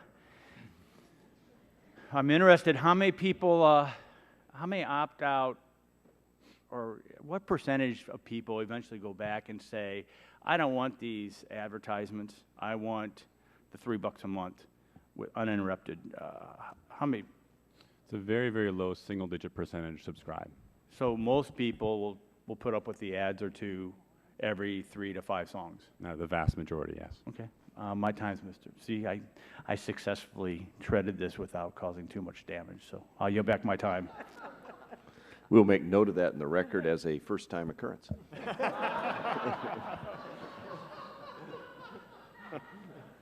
Now turn to Mr. Doyle, right? I think Mr. Doyle is next. Thank you, 4 or Mr. 5 Chairman. minutes. Mr. Newberry, I know there's been a lot of talk today about royalties and other issues, but I was looking at your written testimony, and about a third of it was devoted to FCC implementation of low-power FM and regarding power levels and second adjacent waivers. And I'd just like to ask you a few questions for the record. You agree that the FCC regulates operating hours for radio stations, right? That they regulate operating hours? Does the FCC regulate operating hours for radio stations? Yes, sir. And does it regulate what kind of antenna stations can use? Not what model. It does set a technical requirement for the station, but it does not specify a model. And it regulates underwriting and or advertising? For public stations, yes. Yeah. So are any of these issues addressed in the Local Community Radio Act? There are power requirements that are addressed in there. There are specifications in terms of what the restrictions on the power for the low power stations would be. I haven't read that act in detail for some period of time. I'll help you out there since I wrote it, so it's not in there. No. Thanks. Now, you mentioned in your written testimony you think FCC should not allow LPFM stations to increase their power levels from 100 watts to 250 watts because power levels are not mentioned in the Local Community Radio Act. The Local Community Radio Act was written to address the issuing of insuring licenses for LPFM. There's lots of other issues related to LPFM that aren't discussed in the bill, like power levels, but also operating hours, antennas, programming, and everything else the FCC has the authority to determine. I just want to make the argument for you that 250-watt service is still a very localized service compared to the 50,000 and 100,000-watt full-power stations. So, and in fact, translator stations routinely operate at 250 watts at greater tower heights than LPFM without any problems. So I guess my question is, as long as LPFMs are still required to operate under the same very strict interference protections required by the Local Community Radio Act, what difference would it make if LPFMs run at a higher power level as long as they don't interfere with neighboring stations? Mr. Doyle, that would be comparable to if I have a radio station that has 25,000 watts of power, but it wouldn't interfere with someone, so I could arbitrarily increase that power to whatever level I could reach my contours without causing interference. That's not the way the system has been devised. That's not the way the system is operated. There are classes of stations. You have maximum power within each of those classes of stations, and that's how the FCC has operated for years. It's not get as much space or coverage as I can. It's operate a particular class of radio. Sure, but you acknowledge translators run at 250 watts and there's not interference problems. Yes, sir. It's a different class of station. Yeah, I understand, but I'm just saying that since we already know that translators run at that wattage without causing interference problems, it wouldn't be an interference issue. I mean, if the issue is interference, do you think that somehow a low-power FM station operating at 250 watts would cause interference that a translator wouldn't? Well, I think the issue is what the intent of the Act of 2010 was, that the NAB did go on record supporting and we advocated for, and that was that these were to be micro stations that covered particular neighborhoods, a 100-watt station at 100 feet, and that is what the class of station that was authorized by that act. Thanks. And that would be NAB's position, just asking that that spirit of that legislation be continued. Thank you. Let me ask you about the second adjacent frequency waivers, too. The Act says that the FCC may only grant an LPFM station a second adjacent waiver if that station, and I'll quote the Act, will not result in interference to any authorized radio service. So a second adjacent frequency waiver cannot be granted to an LPFM station that might cause interference to any radio station, no matter how far away, even outside that station's protective listening range. And if interference somehow happens anyway, the LPFM must suspend operations immediately. This is a much stronger standard than full power stations have to abide by. So what I want to ask, in your written testimony, you propose that a full power station should be able to review the second adjacent waiver application of an LPFM station. This is on top of the already exhaustive interference protections that are enacted by the Local Community Radio Act. I'm just curious why you find it necessary to have that extra layer of scrutiny. It goes back to the principle of the concerns of the degradation of the quality of the audio band. You can look at what happened to the AM band in this country and see why the NAB was so protective of the second adjacent channels. Third adjacent does provide enough separation between the stations that it avoids an unintended consequence of interference. Second adjacent does cause more interference. That is a fact of physics. But you acknowledge the Act requires them to shut down immediately if right, that's the case. And what we're asking is that broadcasters have the opportunity to be proactive and avoid that problem so that our listeners are not, that the listeners are not interfered with their habits of listening to our station. But our experience has been that translators, which are higher than 100 watts, that only about 5% of translators have had to move or go off the air as a result of this kind of scenario that you're describing. So I'm just curious, you know, since it doesn't seem to be a big problem, and we've not had any issues with it, or very few issues with it, why you see the need for the extra layer of scrutiny. But I see my time has run out. And I'd let you respond. Yeah, if you want to. I would respond again by saying a different class of stations with different license intentions through the Act of 2010. Yeah. Thank you, Mr. Chairman. Thank you, Mr. Doyle. Now turn to the gentlelady from California, Ms. Bono Mack, for 5 minutes for questions. Thank you, Mr. Chairman, and thank you for this exciting, interesting hearing. It's great to have all of you here. We appreciate very much your testimony. I'm just going to start by saying how important the delivery of music has become, that I'm a firm believer that since Shimkus started with dating ourselves, I'll continue on in that vein. Way back when you used to buy a car, we actually used to look under the hoods and see what was under the hood of a car, what kind of engine they had. Nobody cares any longer, but we care what's in the dash. And that's the most important thing, whether it's Pandora or whatever it is. We're now buying the two things, the gadgetry and the cup holders, I'm convinced. But my first question is to Mr. Israelite and then to Mr. Sherman and to Mr. Allison.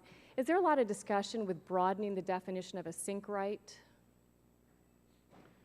The synchronization right, where you marry the music with video, is growing in importance for a lot of reasons. Obviously, things like professionally produced music videos are becoming more popular. They're making income now. YouTube, user-generated content postings. And so it's becoming a very much more important income stream for songwriters. The good news is that it's in a free market. Our rights are not governed by consent decrees or compulsory licenses, so we get to negotiate the value of that, which is a wonderful thing. And in many instances, the songwriter gets 50% of the revenue with the record label and artist when we're both in a free market. That's a wonderful thing for songwriters. The challenge is we're not built to license it. And so one of the things that we've been discussing among some of the interested parties is how we can set up a system that doesn't change the free market nature of licensing synchronizations, but can make it more efficient so that when you need a mass amount of synchronizations, there's a way to license it. And we had a pretty big groundbreaking deal with YouTube that NMPA entered into, which I think can be a model for how to do this for the future. Thank you. Mr. Sherman? Excuse me. I agree with what David has said, and there are uses of sync now that are well beyond anything at the level historically. For example, it's very common now to release music videos as part of an album.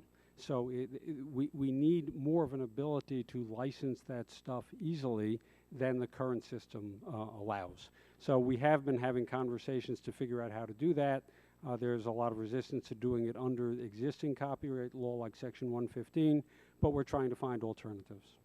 Would you just either one of you care to clarify the difference between a YouTube version of Lady Gaga performing, for example, one of her songs, and then I just pulled up on YouTube, now there's just various fans with, 50 million views of his song. Is there a difference whether it's Lady Gaga herself or if it's a fan performing that song, and how those two would be treated? Yes, actually, there's quite a big difference. Right now, when a record label releases a professionally produced music video, it will license to YouTube or through Vivo the entirety of the licensing, so that all of the money that gets paid goes to the record label, and the record label then is responsible for licensing and paying the songwriters. Sometimes that's happening, sometimes it's not, and we're going to address that. When a user posts a video that includes that music, or for example does a cover song, then the person posting it is supposed to have the responsibility of getting that licensing. And one of the things that we're trying to work out with YouTube is that for advertising that is now placed on those videos, YouTube is now actually paying directly the music publisher and songwriter for the use of that composition. And so that is a tremendous step forward from where we were just a few years ago when that music was being used and the songwriter wasn't seeing any income from the use. So music videos are still a challenge for us, professional ones.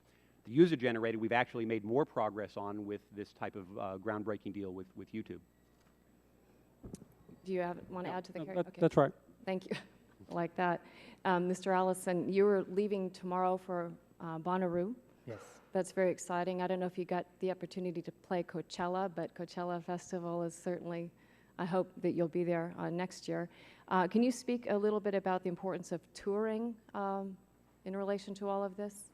Sure. Well, I mean, touring is a major part of my income. You know, it's at least half.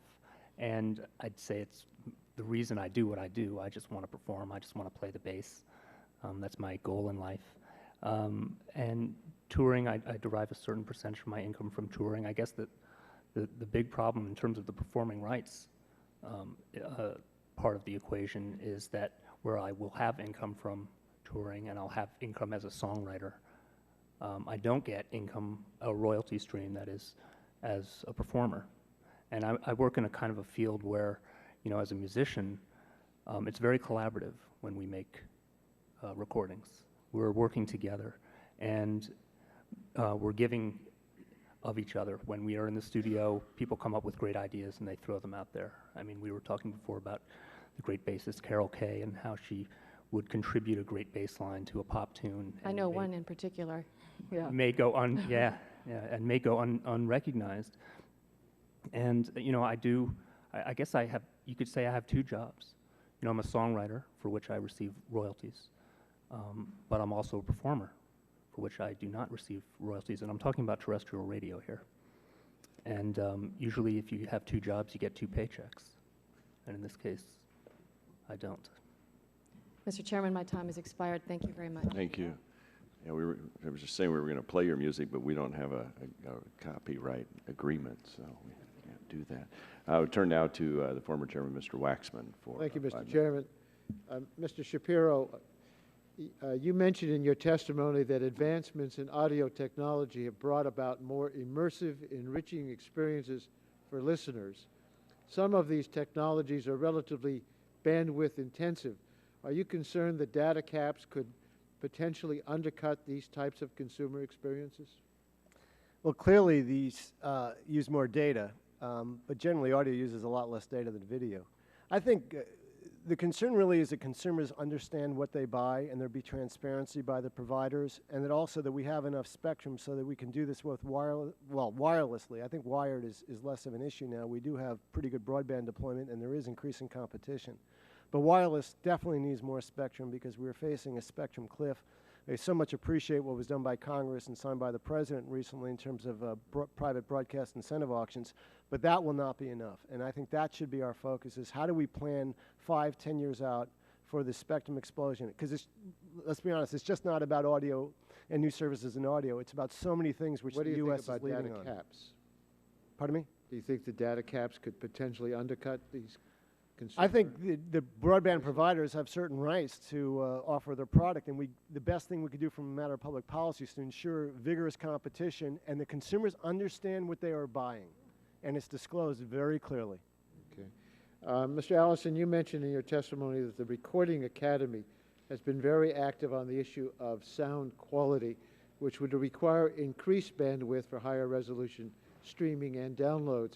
Could you share with us your perspective on data caps and how they might affect your efforts in raising the level of sound quality?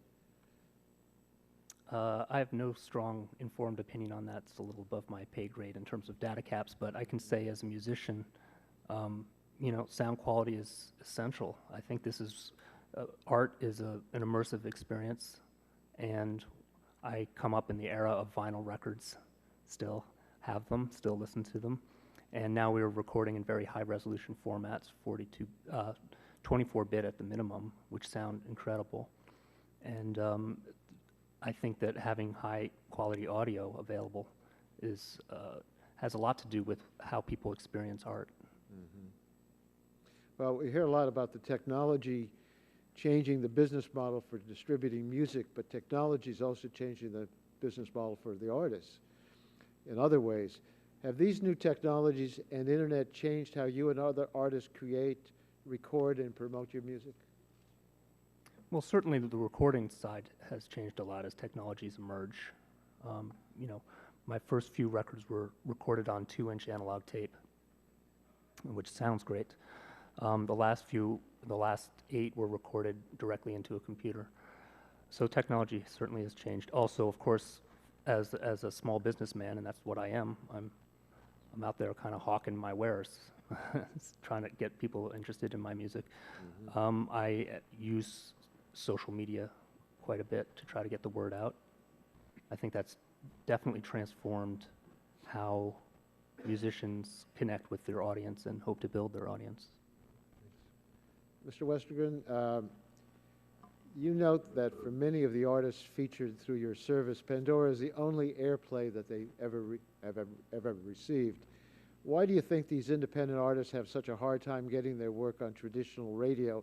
Have you seen changes in the traditional radio industry's willingness to feature new or independent content in the last 15 years? I think it's sort of a fundamental feature of broadcast, and I've been a fan of broadcast radio all my life. I've listened to it and grown up with it. It can only play a single playlist at a time, and as opposed to the web, where you can stream literally millions of simultaneous, completely different radio stations. So it just has a natural, innate ability to be much more inclusive. And if I may, to Mr. Allison's comment, for touring, Pandora has the ability to alert listeners to local, lesser-known musicians when they're playing. We have email addresses and zip codes upon registration, and we've actually been experimenting with filling clubs in small cities around the U.S. by inviting people based on musical preference. So based on their preference that they've expressed to you, you can inform them of a concert. That's right. We hope to build a musician's middle class, like I said. Yeah, that's very good. Well, I appreciate the comments that all the witnesses have given, and I think this has been a very important and worthwhile hearing. Thank you, Mr. Chairman. Thank you, Mr. Waxman. Appreciate that. Now we go to Ms. Blackburn from Tennessee for 5 minutes. Thank you. And Mr. Allison, I hope you enjoy Bonnaroo. I know I will. It's a great Tennessee happening. Never been. Here it's a great happening out there. Mr. Chairman, I would like to submit for the record some testimony from a musician named David Lowry. Without objection. Thank you. I appreciate that. He wanted to be able to weigh in on what we were hearing today. Let me go back. I want to come to Mr. Sherman and Mr. Newberry. The chairman referenced the agreement with the Big Machine and Clear Channel yesterday and talked a little bit about that. And Mr. Newberry, come on back down to Tennessee. I'll introduce you to Mr. Borchetta. He is one of my constituents. And I think that this is something that we all find interesting, and certainly it's been quite a part of the subject that we are hearing today. So I would like to hear from the two of you just very quickly, and if you want to expand on it in writing, I think that would be interesting to the committee. Let's talk about what this agreement means to each of your entities and to the future of performance rights as we move on down the line in this discussion. So very briefly now, and if you want to submit something in detail later, that's fine too. So Mr. Sherman, I'll start with you.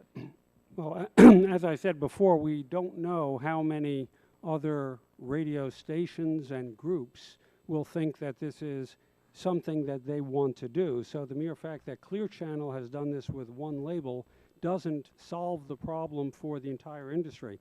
We've had Deanna Warwick come and testify in Congress, she's no better off today than she was yesterday, notwithstanding the Clear Channel deal with Big Machine. And most, 99.9% of the artists are not any Okay, better off. let me cut you off and go on to Mr. Newberry.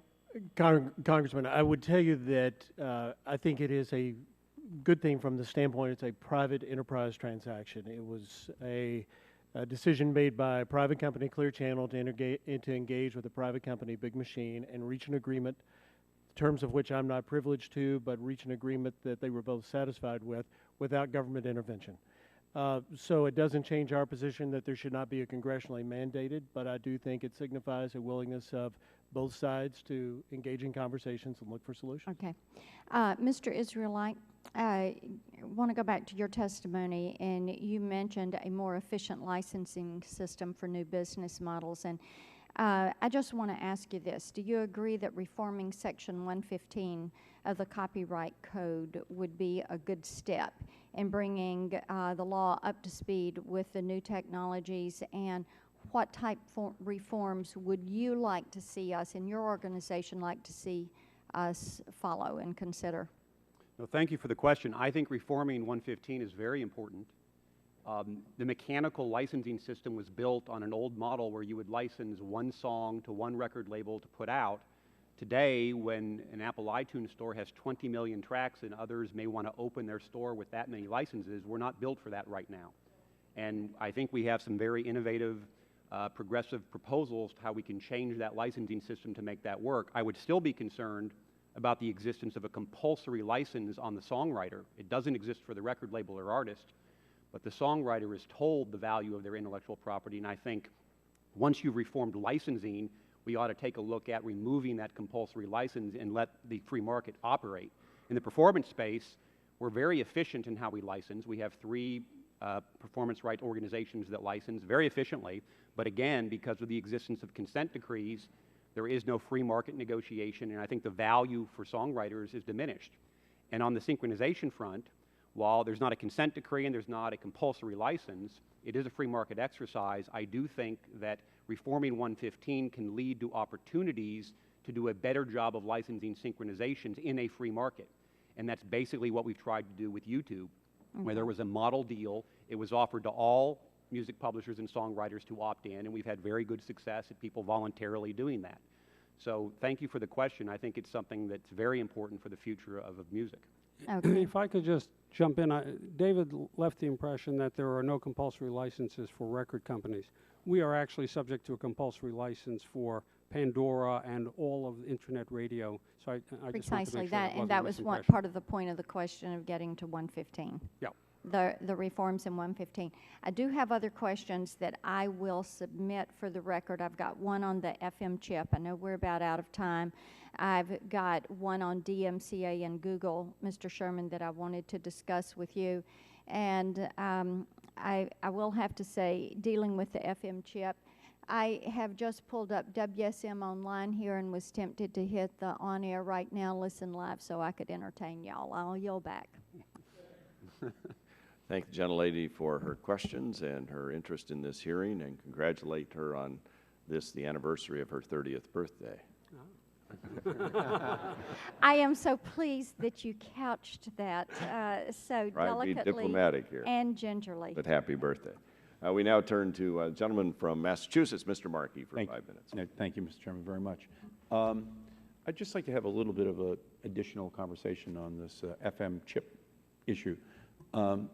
Mr. Smulian, in Europe, they include a chip in cell phones. What is the frequency of use in Europe from your perspective? It's one of the most widely used features.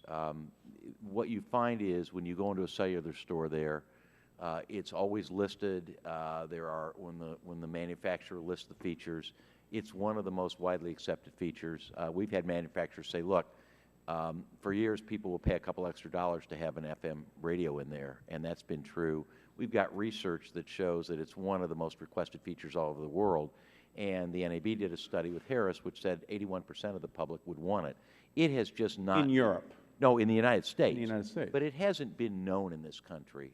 If you go into a cellular store today and you ask about radio, they'll talk about Pandora, they'll talk about streaming, but nobody talks about over-the-air broadcasting. It has been left out of the literature. So let me turn to you, Mr. McCabe and Mr. Shapiro. What's your response to that? They're saying in Europe it's widely accepted and it's part of the culture. Why not in the United States? Sure. I guess first I would start off by saying it is in 59 phones here in the United States. So that's pretty significant. If you can find 59 phones using a 20-minute search, that's number one. Number two, we have a manufacturer who manufactures phones globally, and they've done a similar survey, not in the context of our discussion here, and they gave consumers 33 choices. In the United States, the FM chipset came 31st out of 33rd. In the United Kingdom, it came 25th out of 33. In Brazil, it came in second. Now, it's just a different environment. The United States is a different environment. We have Pandora, we have Spotify, we have TuneIn. We have a range of options here that other entities don't. Let me go back to Mr. Smulian then. He says there's already 59 devices that have that in the United States, and that it just won't work in our country. What is your response? We are convinced that, yes, at 59, there are literally thousands of phones manufactured and sold in the United States. It has been sort of gradually put in since we've been having this discussion. Chips have finally been activated.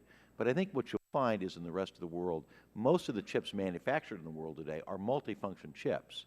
So when they're shipped in anywhere else in the world, because it's a standard part of the system, they're there. When they come into this country, they're still installed in the phones, they're just not turned on. And our question is, we'd like, especially as we get into an era of data caps, when people start paying not $30 a month for unlimited data, but maybe $40 or $50 or $60 or $70, right. You know, we all like the personalization of streaming.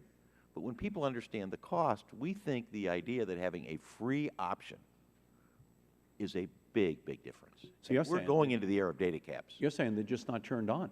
They're not turned on. Yeah. So would there be a problem with turning them on, Mr. McCabe or Mr. Shapiro? What's the problem with that? Again, the 59 that we've identified are active FM chipsets that you can utilize. They're you know, and again, we continue to have a discussion with NAB where they say they're not seeking a mandate, and yet here we are in front of Congress talking about something that NAB suggests is a business issue. And if it's a business issue, why are they not advertising this? If Mr. Westergren wants his product to be known to people, he advertises it. I have yet to hear a single advertisement or a single mention by Mr. Smolian and his multitude of radio stations. Let's come back to Mr. Smolian. Okay. If you could answer that. The industry has started promoting the fact that you can get radios, but they have been so infrequent until the last 6 months.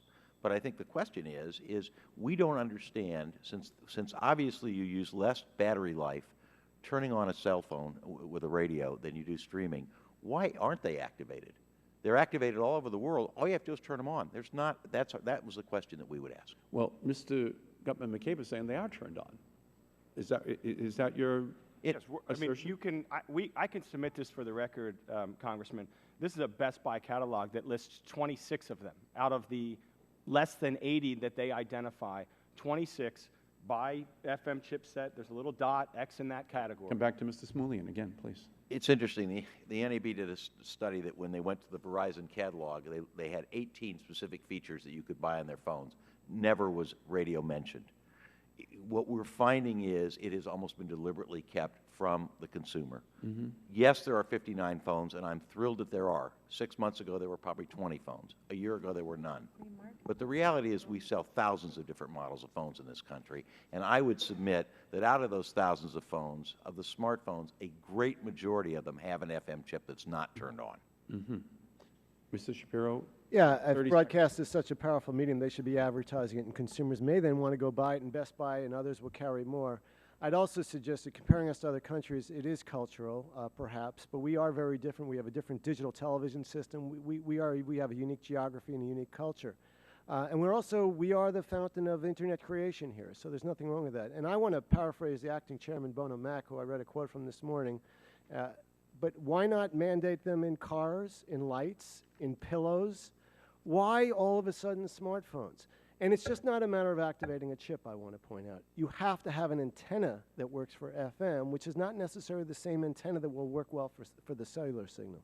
So you're saying that the phones in the United States, even if you activated them, would not be able to receive it because they don't have the proper antenna? Is that what? Well, it's a quality of the reception as well. I mean, you could get a very weak, staticky signal without a great antenna, but if you might have to add a better Quick antenna. final word, Mr. Smolian, please. The antennas that come with cell phones are the antenna in almost every case. There are also internal antennas. A phone I have here, and the fidelity is perfect. It's the size of a human hair. So they're available. They've dealt with this problem over 1 billion times everywhere else in the world. Thank you all for being. It's a very important discussion. Thank you all for being here. All right, the Madam Chair. gentleman yields back, and the chair now recognizes Mr. Lotto for 5 minutes. Thank you, Madam Chair, and thank you all for being here with us today. It's been, as already stated by others, it's been a very, very interesting discussion. Mr. Gutman-McCabe, if I could start with a couple questions to you. I found it interesting in your testimony that you were saying that, of course, America is really at the forefront of innovation in this across the globe. And also with that innovation comes, job creation. Any idea what's being created out there in jobs in the industry today? Yeah, we are responsible directly for several million jobs and indirectly for tens of millions of jobs. And that continues to evolve as you see our service go into areas, we call them verticals. So Mr. Shimkus, I think, talked about the credit card swipe. M-Health, I'm the beneficiary of mobile M-Health products myself, mobile education. And so it's almost impossible to quantify a volume of jobs because you see, services like Mr. Westergren's and others moving on to the mobile platform and things evolving on a daily basis. Right now, we have 6% of the world's wireless subscribers, but we have 70% of the world's LTE subscribers. So we are at the cutting edge. Mr. Shapiro talked about sort of we're the internet country. I think that's true. I think that's why you see a different approach to FM radio here than you do in other countries, because all of the companies that we've mentioned earlier began here in the United States. They're all driving employees, they're driving revenues, they're driving taxes and CapEx, and it's happening here. And all we say with regard to this FM chipset discussion is let there be choice, let the consumer choose, let innovation continue and flourish. And if consumers want more and more FM-enabled products, I assure you one of the 30 to 40 handset manufacturers will find ways of getting those products to the consumers. Well, I also see in your next paragraph in your testimony, you go on to talk about spectrum and the access to it. Are you going to have enough spectrum out there? Well, we certainly, I think you may recall, CTIA, along with our friends at CEA, put a paper together which began the discussion about the incentive broadcast auction, because we looked at the needs that were coming up and then the spectrum that was in the pipeline, and it was an equation that caused us concern. So we started talking about a looming spectrum crisis. We are, as Mr. Shapiro suggested, extremely happy with what Congress did and what the President signed into law about bringing more spectrum to market. That is key. It has to happen in the next 3 to 5 years. There needs to be a move to get the spectrum, not just from the broadcasters, but from some of the federal government uses into the pipeline and out to the carriers, so that we can meet up with this, whether it's audio demand or video demand or the verticals with M-Health and education. So we will continue to sort of bang that drum to say, Congress did its part. Now we need the agencies to push this over the goal line, to finalize that part of it, to actually get the spectrum to market. Well, you also say that you also need a light regulatory touch. Could you define light regulatory touch? Sure. And I think the best way to describe it is, if we look back 3 years ago, or we'll go back 5 years ago. 5 years ago, the hottest selling phone was the Motorola Razr. It was a flip phone. There weren't app stores. There were less than 100 applications. And in that 5-year period, we have almost 60% of the phones are now smartphones. We have tablets. We have an environment that is changing so dramatically that to suggest, and this is the ranking member's opening statement, talked about trying to not lock in technology, because once you do that with a mandate, you're overtaken by events. In this world, it moves so quickly that by the time I have a phone that I call new, You know, my team members have 3 or 4 other phones that do things that I can't even, you know, contemplate. And so for us, it's first, do no harm. The physician's mantra. Look at a regulation, not just independent, but as a whole, look at it holistically and say, boy, adding this on top of the other regulations that are out there, how is it going to impact these Tier 2 or Tier 3 carriers, not just the large carriers, but all the others out there that are trying to upgrade their networks. And so for us, a light regulatory touch is, unless you see a significant failure in the market, you really shouldn't be contemplating regulation in such a fast-moving market segment as ours. We've taken to call it an ecosystem because companies like Pandora are now part of it, and our trade association is changing dramatically as we sit here. We have more companies now from the West Coast, from Silicon Valley. We have, you know, the Googles and the Microsofts, but we also have the smaller companies because this ecosystem is evolving. And so a light regulatory touch is first, do no harm. Have a sense of what you're regulating and make sure you don't have a negative impact on investment, on jobs, on innovation. Thank you very much. And Madam Chair, I see my time has expired and I yield back. Thank you, Mr. Lotta. The chair now recognizes Ms. Matsui for 5 minutes. Thank you, Madam Chair. Mr. Westergren, Pandora, I know, is a very popular app with my constituents. I think I have 150,000 active listeners in my district. And I'm buying a new refrigerator. I'm thinking about having it embedded, I suppose. But I had to spend a lot of time with my refrigerator then, I think. I don't want to do that. But anyway, since everybody else has commented on the Clear Channel business model, what do you think about the online streaming business model of Clear Channel? Well, I'm not privy, of course, to the details of that transaction. The one thing we think about it is it clearly is evidence that even for a company of Clear Channel size and sort of business competence, they are realizing that internet radio is a tough business. That's for a company that is, you know, probably one of the world's best at selling advertising. Mm-hmm. So I just feel like it's, you know, just one more signal that something's broken in the royalty rate setting for internet radio. So do you think that's a big signal? A huge signal. Huge signal, right? Absolutely. It's okay. There could not be a bigger one. How is the growth and availability of smartphones and tablets correspond to the growth in internet radio? Yeah, smartphones is the ball game for Pandora. I mean, our growth rate doubled overnight the day we launched on the iPhone. And it's not only led to a massive increase in smartphones, they've also driven adoption across consumer electronics and cars because people began taking smartphones and plugging them into their car dashboards and really using Pandora in the car. That led to now virtually every major car manufacturer partnering with us to embed it in the dashboard. So it's really, the mobile technology has completely transformed the whole internet radio industry. Okay. Mr. Goodman-McCabe, monthly data caps, potentially, could they have an effect potentially on innovation for new audio services available through mobile broadband connection? And can you provide some examples? Sure.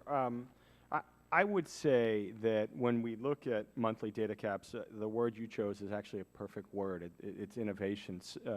So often when we think of innovation in our ecosystem, we talk about it in the context of devices or in networks or things like that. In our space, I have seen in my 11 years at CTI as much or more innovation in the service plan space as I've seen in the technology space. So if you think back 10 years ago, we paid for every minute coming and going. And then someone magically came up with buckets of minutes. And then we had nights and weekends, and we had prepaid, and we had rollover minutes, and My Faves, and My Circle. And then we had sort of the all-you-can-eat, and now we have different entities offering levels of caps. And the way that we look at it at CTI, because of our friends over at the Department of Justice, we tend to stay away from pricing issues. But we look at it as allow the market to continue to evolve and innovate. We saw Cricket Leap came up with a new service called Move, which is an audio-based service, and came up with a unique pricing structure for it, which was separate from their cap or their plan. Does anyone else have a comment on that? I think what people have to understand is, and you can see it with AT&T having, what, 21,000% data growth since the introduction of the iPhone. There is a staggering amount of data being consumed for entertainment. We're all big believers. We stream, everyone in the broadcast industry streams. We find it, and I guess the best way is to give you an example if I can for a minute. Yeah. I have a radio station in Los Angeles. We reach a little under 3 million people a week. My cost of electricity for that radio station is $39,000 a year. So for $39,000, I can reach one person in Southern California or 15 million. But I actually reach just under 3 million. If I took my transmitter down, my cost of reaching my just under 3 million people would be a little over $1 million a year. That's my cost to reach them. Their cost to receive the signal would be identical or probably actually higher because I'd buy in bulk. The question you have, and I think it's really the heart of all this, listen, innovation, the consumer will make the decision, whether I'm out of business or Tim's out of business or anyone. But the real issue here that we're not noticing is the American public willing to pay ever-increasing costs to receive its entertainment in a spectrum that is becoming increasingly crowded? You now can use your entire monthly data cap on your smartphone or your tablet in watching a baseball game or a movie in 3 hours. The fact is, you know, if the American public wants to pay it, great. Our whole point is, look, we have a free alternative. Just turn the chip on. But the reality is the data consumption for the American public is growing at staggering rates. And the question that really needs to be asked is this the best way to entertain the American public or inform them? Yeah. Sorry. Okay, I understand. Well, thank you very much. And gentlelady's time has expired. The chair now recognizes Mr. Bilbray for 5 minutes. Well, let's just follow up on and allow anybody to jump in on this thing. But the question again is, if we have the chips available, and what's the opposition to turning those on? Again. I have no idea. I think I know, because if people are consuming free radio, they're not buying data. That's the opposition, bluntly. They're not buying data. Okay. One thing that shocks me is that in a techie-savvy world, as we think it is, how few of consumers realize that that's something that is available in the United States or could be available. When you go over to third world countries, you go overseas, you see this as being, you know, matter of course a lot more and more and more. Of course, sometimes I think that people that are not being distracted by old technology is getting a lot more hype on that. I was actually, Madam Chair, surfing on an island off of Panama, and a kid spoke perfect English, and when I asked him what school he went to learn it, he said, no, my iPhone taught me the English language. But that shows you what they've got. But how can we move this and allow the consumer to know this is an option to where they can make an informed decision? One of the things that we appreciate from our friends at CTIA is finally in the last year, there are phones that are being activated. The chips are being turned on. I'm thrilled to see it's 59. A month ago it was about 20 or 25. Now again, there's hundreds, maybe thousands of phones. But the reality is that, you know, up until recently, the NAB did a study. They sent people into phone stores, and when they went into phone stores, the salespeople had no idea. When you got the sales card, if you go into a phone store anywhere else in the world, it says top features, and FM is always listed. You found that card in the United States, it was never mentioned. We need to change that, and we think it's been an active idea to sort of not have the consumer be aware of it. And I'll also say something else. We as a broadcast industry must also say, you can now get phones in cell phone stores with radios in them. We haven't been able to say that until recently. Congressman, if I could, I don't think you were here for this earlier, but I sent our intern, who used to work on Capitol Hill, out to Best Buy to secure their June catalog. They put out a wireless catalog each month, and here it is. It always has a pull-out section, and this pull-out section lists phones and features from carriers and from manufacturers. and it lists about 80 phones. It specifically identifies 26 that have the FM chipset available in it. And as I said, we've found 59. So again, Mr. Smolian says he wants to have a factual discussion, and the facts are that this capability is available, and if consumers desire it, they have access to it. In the third world countries, some of those wireless carriers don't have second generation, let alone fourth, or what we have is, or a third, let alone fourth, what we have generation here. So our consumers are savvier. They see services like Pandora and Spotify and others, and they take advantage of those, and they get their music in their format when they want it. Yet, there are still 59 phones available. And when our manufacturers do an analysis of what sells in Germany versus Brazil versus the United States, that differs. And their phones... I'm going to interrupt a second because the Madam Chair and myself, we have districts that have suffered massive wildfires. And one of the things that my consumers would like to know about is the fact that it could be life-saving if they had that capability during an emergency, when instead of using a reverse 911 call and all the stuff that we've been doing with hardwire and with cell phones, is the ability of somebody to be able to tune in and know exactly from the local station what's going on and be able to carry it with them, not have to be in their car, and still be able to have that information. There's a big one there from the safety factor that I think you're going to see disaster preparedness people raising that as being an option, much like the 9/11 chip, the 911 chip was. Sure, and we recognize that, and again, I guess I would point to the fact that if consumers want that capability, it is in 59 phones. I've testified in the Homeland Security Committee on the WARN Act and emergency alerts, and several months ago I was crossing the Roosevelt Bridge, and I got my alert through my wireless device. We had our radio on. We had our daughters in our car. It was tuned to our local channel. We got our emergency alert through Arlington Alerts through our wireless device. And so we don't look that wireless is replacing the emergency alert capabilities of radio. We look at it as a supplemental. And to us, having both of those capabilities is fantastic, just like having television broadcasts and others, and delivering them. I understand that, but Madam Chair, my time's up. I think that the fact is people are starting to depend on this for more and more, and they want to consolidate it. They don't want to be carrying 4 or 5 or whatever, and it's becoming all-inclusive. We just want to make sure the consumer has that choice, and I yield back. I think the gentleman the chair now recognizes Ms. Christensen for 5 minutes. Thank you, Madam Chair. Mr. Smolian, you seemed as though you wanted to answer that last question. Yes. I think I would ask the question in his district or your district or any district, when there's an emergency, are people actually going to be alerted and get the information they need in a 90-character text? We would say it, oh, we've been doing this. We have been alerting and informing the American public for almost 90 years.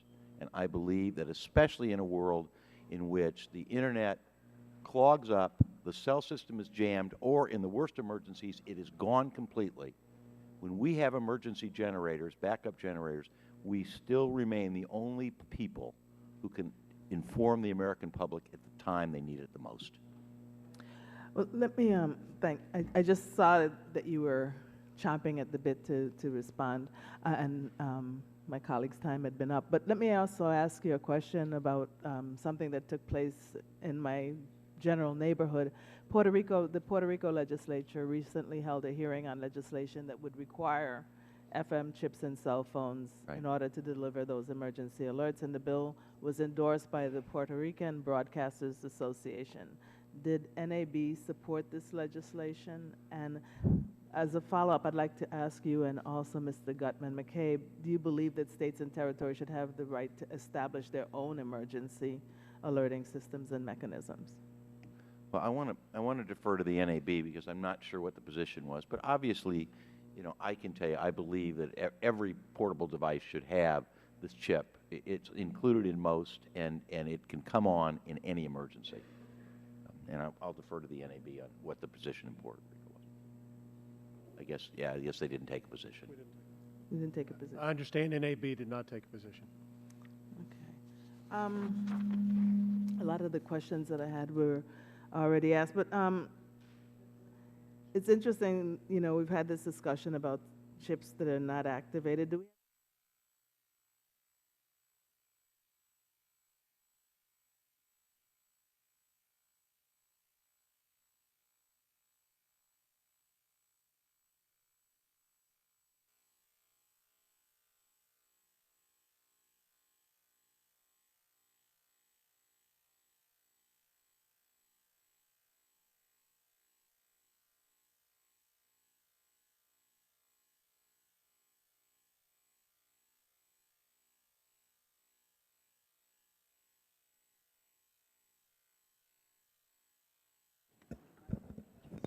Okay, sorry, we were right about to change the chair here, so give us 1 minute to see what the technical problem is. And it seems like the perfect point for me to leave and hand it over to you, Steve. Yes. I think it was your seersucker that did it.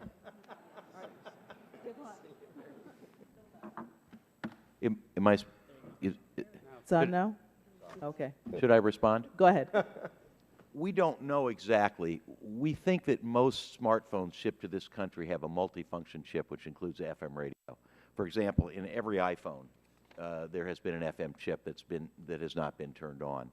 We don't know the exact number, but we think the great majority, and the only way to do it is to tear a phone apart. But we understand, based on sales figures, that almost all smartphones that are shipped to this country, and this is obviously millions, have an FM chip that just hasn't been turned on. Okay, Mrs. Shapiro, did you want to answer that? And I remember having a phone maybe about 10 years ago, and I like to walk and listen to music, and I used to listen to the radio on my phone. I can't do it anymore. Did something change? You can buy phones that do that. There's several dozen available in the marketplace. As Ms. Eshu pointed out, consumers don't really demand that feature. I think the radio broadcasting industry can change that dynamic by aggressively advertising for it, and then consumers will do it. The other way they could change the dynamic is although we've heard a witness testify it cost almost nothing, well, if it costs almost nothing, they should be willing to pay for that feature, as other feature providers often do, to have that in telephones. What this is really about is not about emergencies at all. This is about an industry trying to preserve its market share. 47% of Americans listen to less radio today than they did just 1 year ago. So it's gone down dramatically, and they're coming to Congress, and they say they're not requesting a mandate, but yet in word and action, they're acting very differently. So all this talk about emergencies, and I specified in my written testimony why the emergency feature is somewhat greatly overrated, because you can for various reasons, but this is just about a rather old industry trying to deal with the fact that there's new players out there, and despite the fact they don't even play fairly, they don't pay. Let me try to get my last question to Mr. Smillian. Since they're already available, why should individuals be forced to get these FM chips in their mobile devices if they didn't want them? Well, number one, I want to respond to Mr. Mr. Shapiro, excuse me, forgive me. I really apologize. Number one, the statement there's 41% less listening is crazy. There are more people listening to radio stations in the United States today than ever have been. We have 241 million of the 12-plus population and about 275 million of the 6-plus population. The fact is more Americans listen to radio today than ever in the history of this country. Our whole point is we think, based on experiences around the world and based on the study that has been done, that the great majority of people would use the radio if it were activated. We think that it's an opportunity, especially at a time when data caps are coming and people are going to be forced to understand how much more they're paying for audio that they haven't had to pay before data caps came. Okay, my time is well up, so thank you, Mr. Chairman. Thank the gentlelady. Yields her time, and I will recognize myself for 5 minutes to ask questions. Start with Mr. Westergren.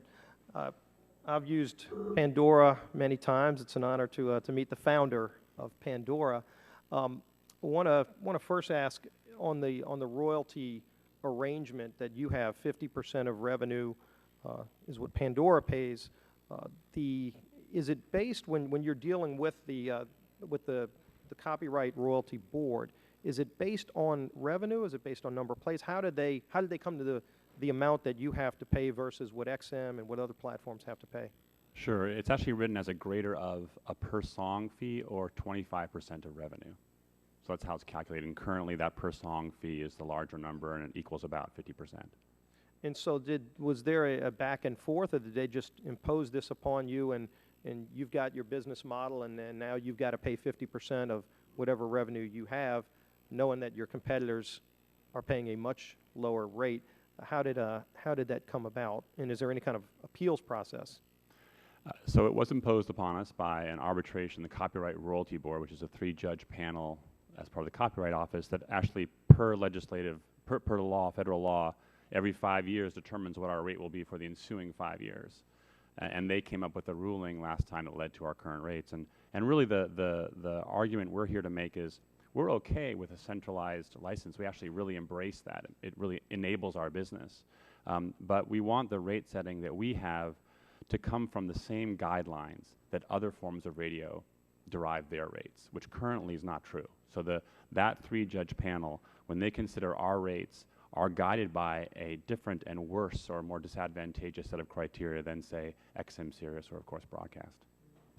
Okay, and then on the deal that was just reached between Clear Channel and Big Machine, that to me seems like an example of the system working where private parties go and negotiate rates, and once they come to an agreement, that's what they pay, and now they've got the ability to move forward and do business. Is that a better model, do you think, than having a government agency with their arbitration panel imposing rates upon you where you don't really get that opportunity to go and negotiate with the actual artist that you're helping to promote? Yeah, that's a great question, and I think where we come to that topic on is part of Pandora's mission as a company is about giving wide exposure to a huge catalog of artists, both from the standpoint of artists as well as listeners. So playing old big band music for somebody who's older and playing the latest hip-hop for our kids. Or New Orleans jazz, as you mentioned in your opening statement, Exactly. which I'm very fond of. You name it, we're playing it. That requires our ability to easily license and access a huge catalog of music, much of what is being created by artists who are not on labels, some of whom are literally hobbyists that do it on the weekends at home, making great music. And absent a compulsory license, in other words, one place we can go to get permission to do all that, it would be impossible for us to go find all those people and get the proper permission to do it. That catalog, which is about 1 million songs right now, would be dramatically smaller. So the great benefit of a compulsory license is inclusion for artists and breadth of listening for music for listeners. I'll have to get the name of the band that you were in when you were playing, because I can't Never given find that up. I can't find it on Pandora when I search it. Mr. Newberry, you had something you wanted to add. Yes, sir. I'd like to make a couple of observations. First of all, I think while we disagree on some points, Mr. Westergren and I would both agree that the Copyright Royalty Board set a rate structure that has suffocated the expansion of the industry and makes it very difficult. I don't know if I would have gone into his business model, but that's a decision he made, and I'll respect that. He's perfectly capable of making that. But where we disagree is that radio... And if you can wrap it up, because my time's running out. Very quickly. Radio is not just music.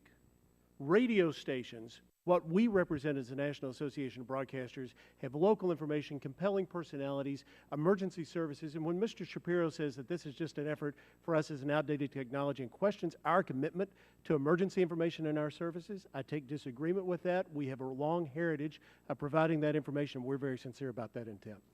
Okay. Could I just... Well, let me, and my time's about to run out. Now, I've got a question I wanted to ask for Mr. Smolin. On the NAB website, you actually call on Congress. It's a section that says action needed, and you're calling on Congress to consider ways to expand availability of these FM chips. And, and again, I mean, in a free market, if somebody wants one, I think Mr. McCobb showed some examples of where people can go purchase it. I know on laptops and other tablet devices, if you want a wireless card, in some cases you have to pay extra for that, even though it's something that people use every single day. And I know I'm happy to pay extra for it, but I have the option as a consumer not to pay extra for it or to buy it later. Are y'all asking for Congress to do something that they, right now, I mean, you're saying that Congress needs to take action. I just want to ask you to expand on Number that. one, we did a study that said 81% of the American public would pay more to have an activated radio. But what are you calling on Congress to do? Okay. Because you're calling on Congress on your website. We would like a study that was requested. We would like this issue to be fully vetted. We believe that the most important thing is it's not a question of paying more. Turn on the chips that people have already paid for. When I bought this So you're phone, calling on Congress to take action regarding mandates on we are one way or not. another? We're asking for a full and complete discussion. But my only point is, I don't want to call it a mandate, but I paid for an FM radio in this phone. It's turned off. If I buy this phone in London, England, it's got an FM radio. I pay the same price in the United States for the same phone. They turned the radio off. So we're saying, wait a minute.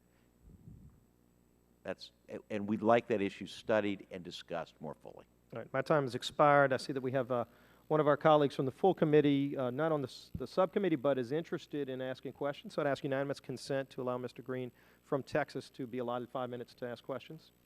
Without objection, gentleman from Texas is recognized for 5 minutes. Thank you, Mr. Chairman, Ranking Member Eshoo, and the membership of the committee for allowing me to weigh in on our committee today. At any given time, I've been on Energy and Commerce since '97, so I've been on Telecom Subcommittee and off of it, depending on where our seniority is at. I want to thank our witnesses for appearing today. I've been an advocate of free over-the-air radio for many years, and the future of audio is an important topic for my constituents in the Houston and Texas area.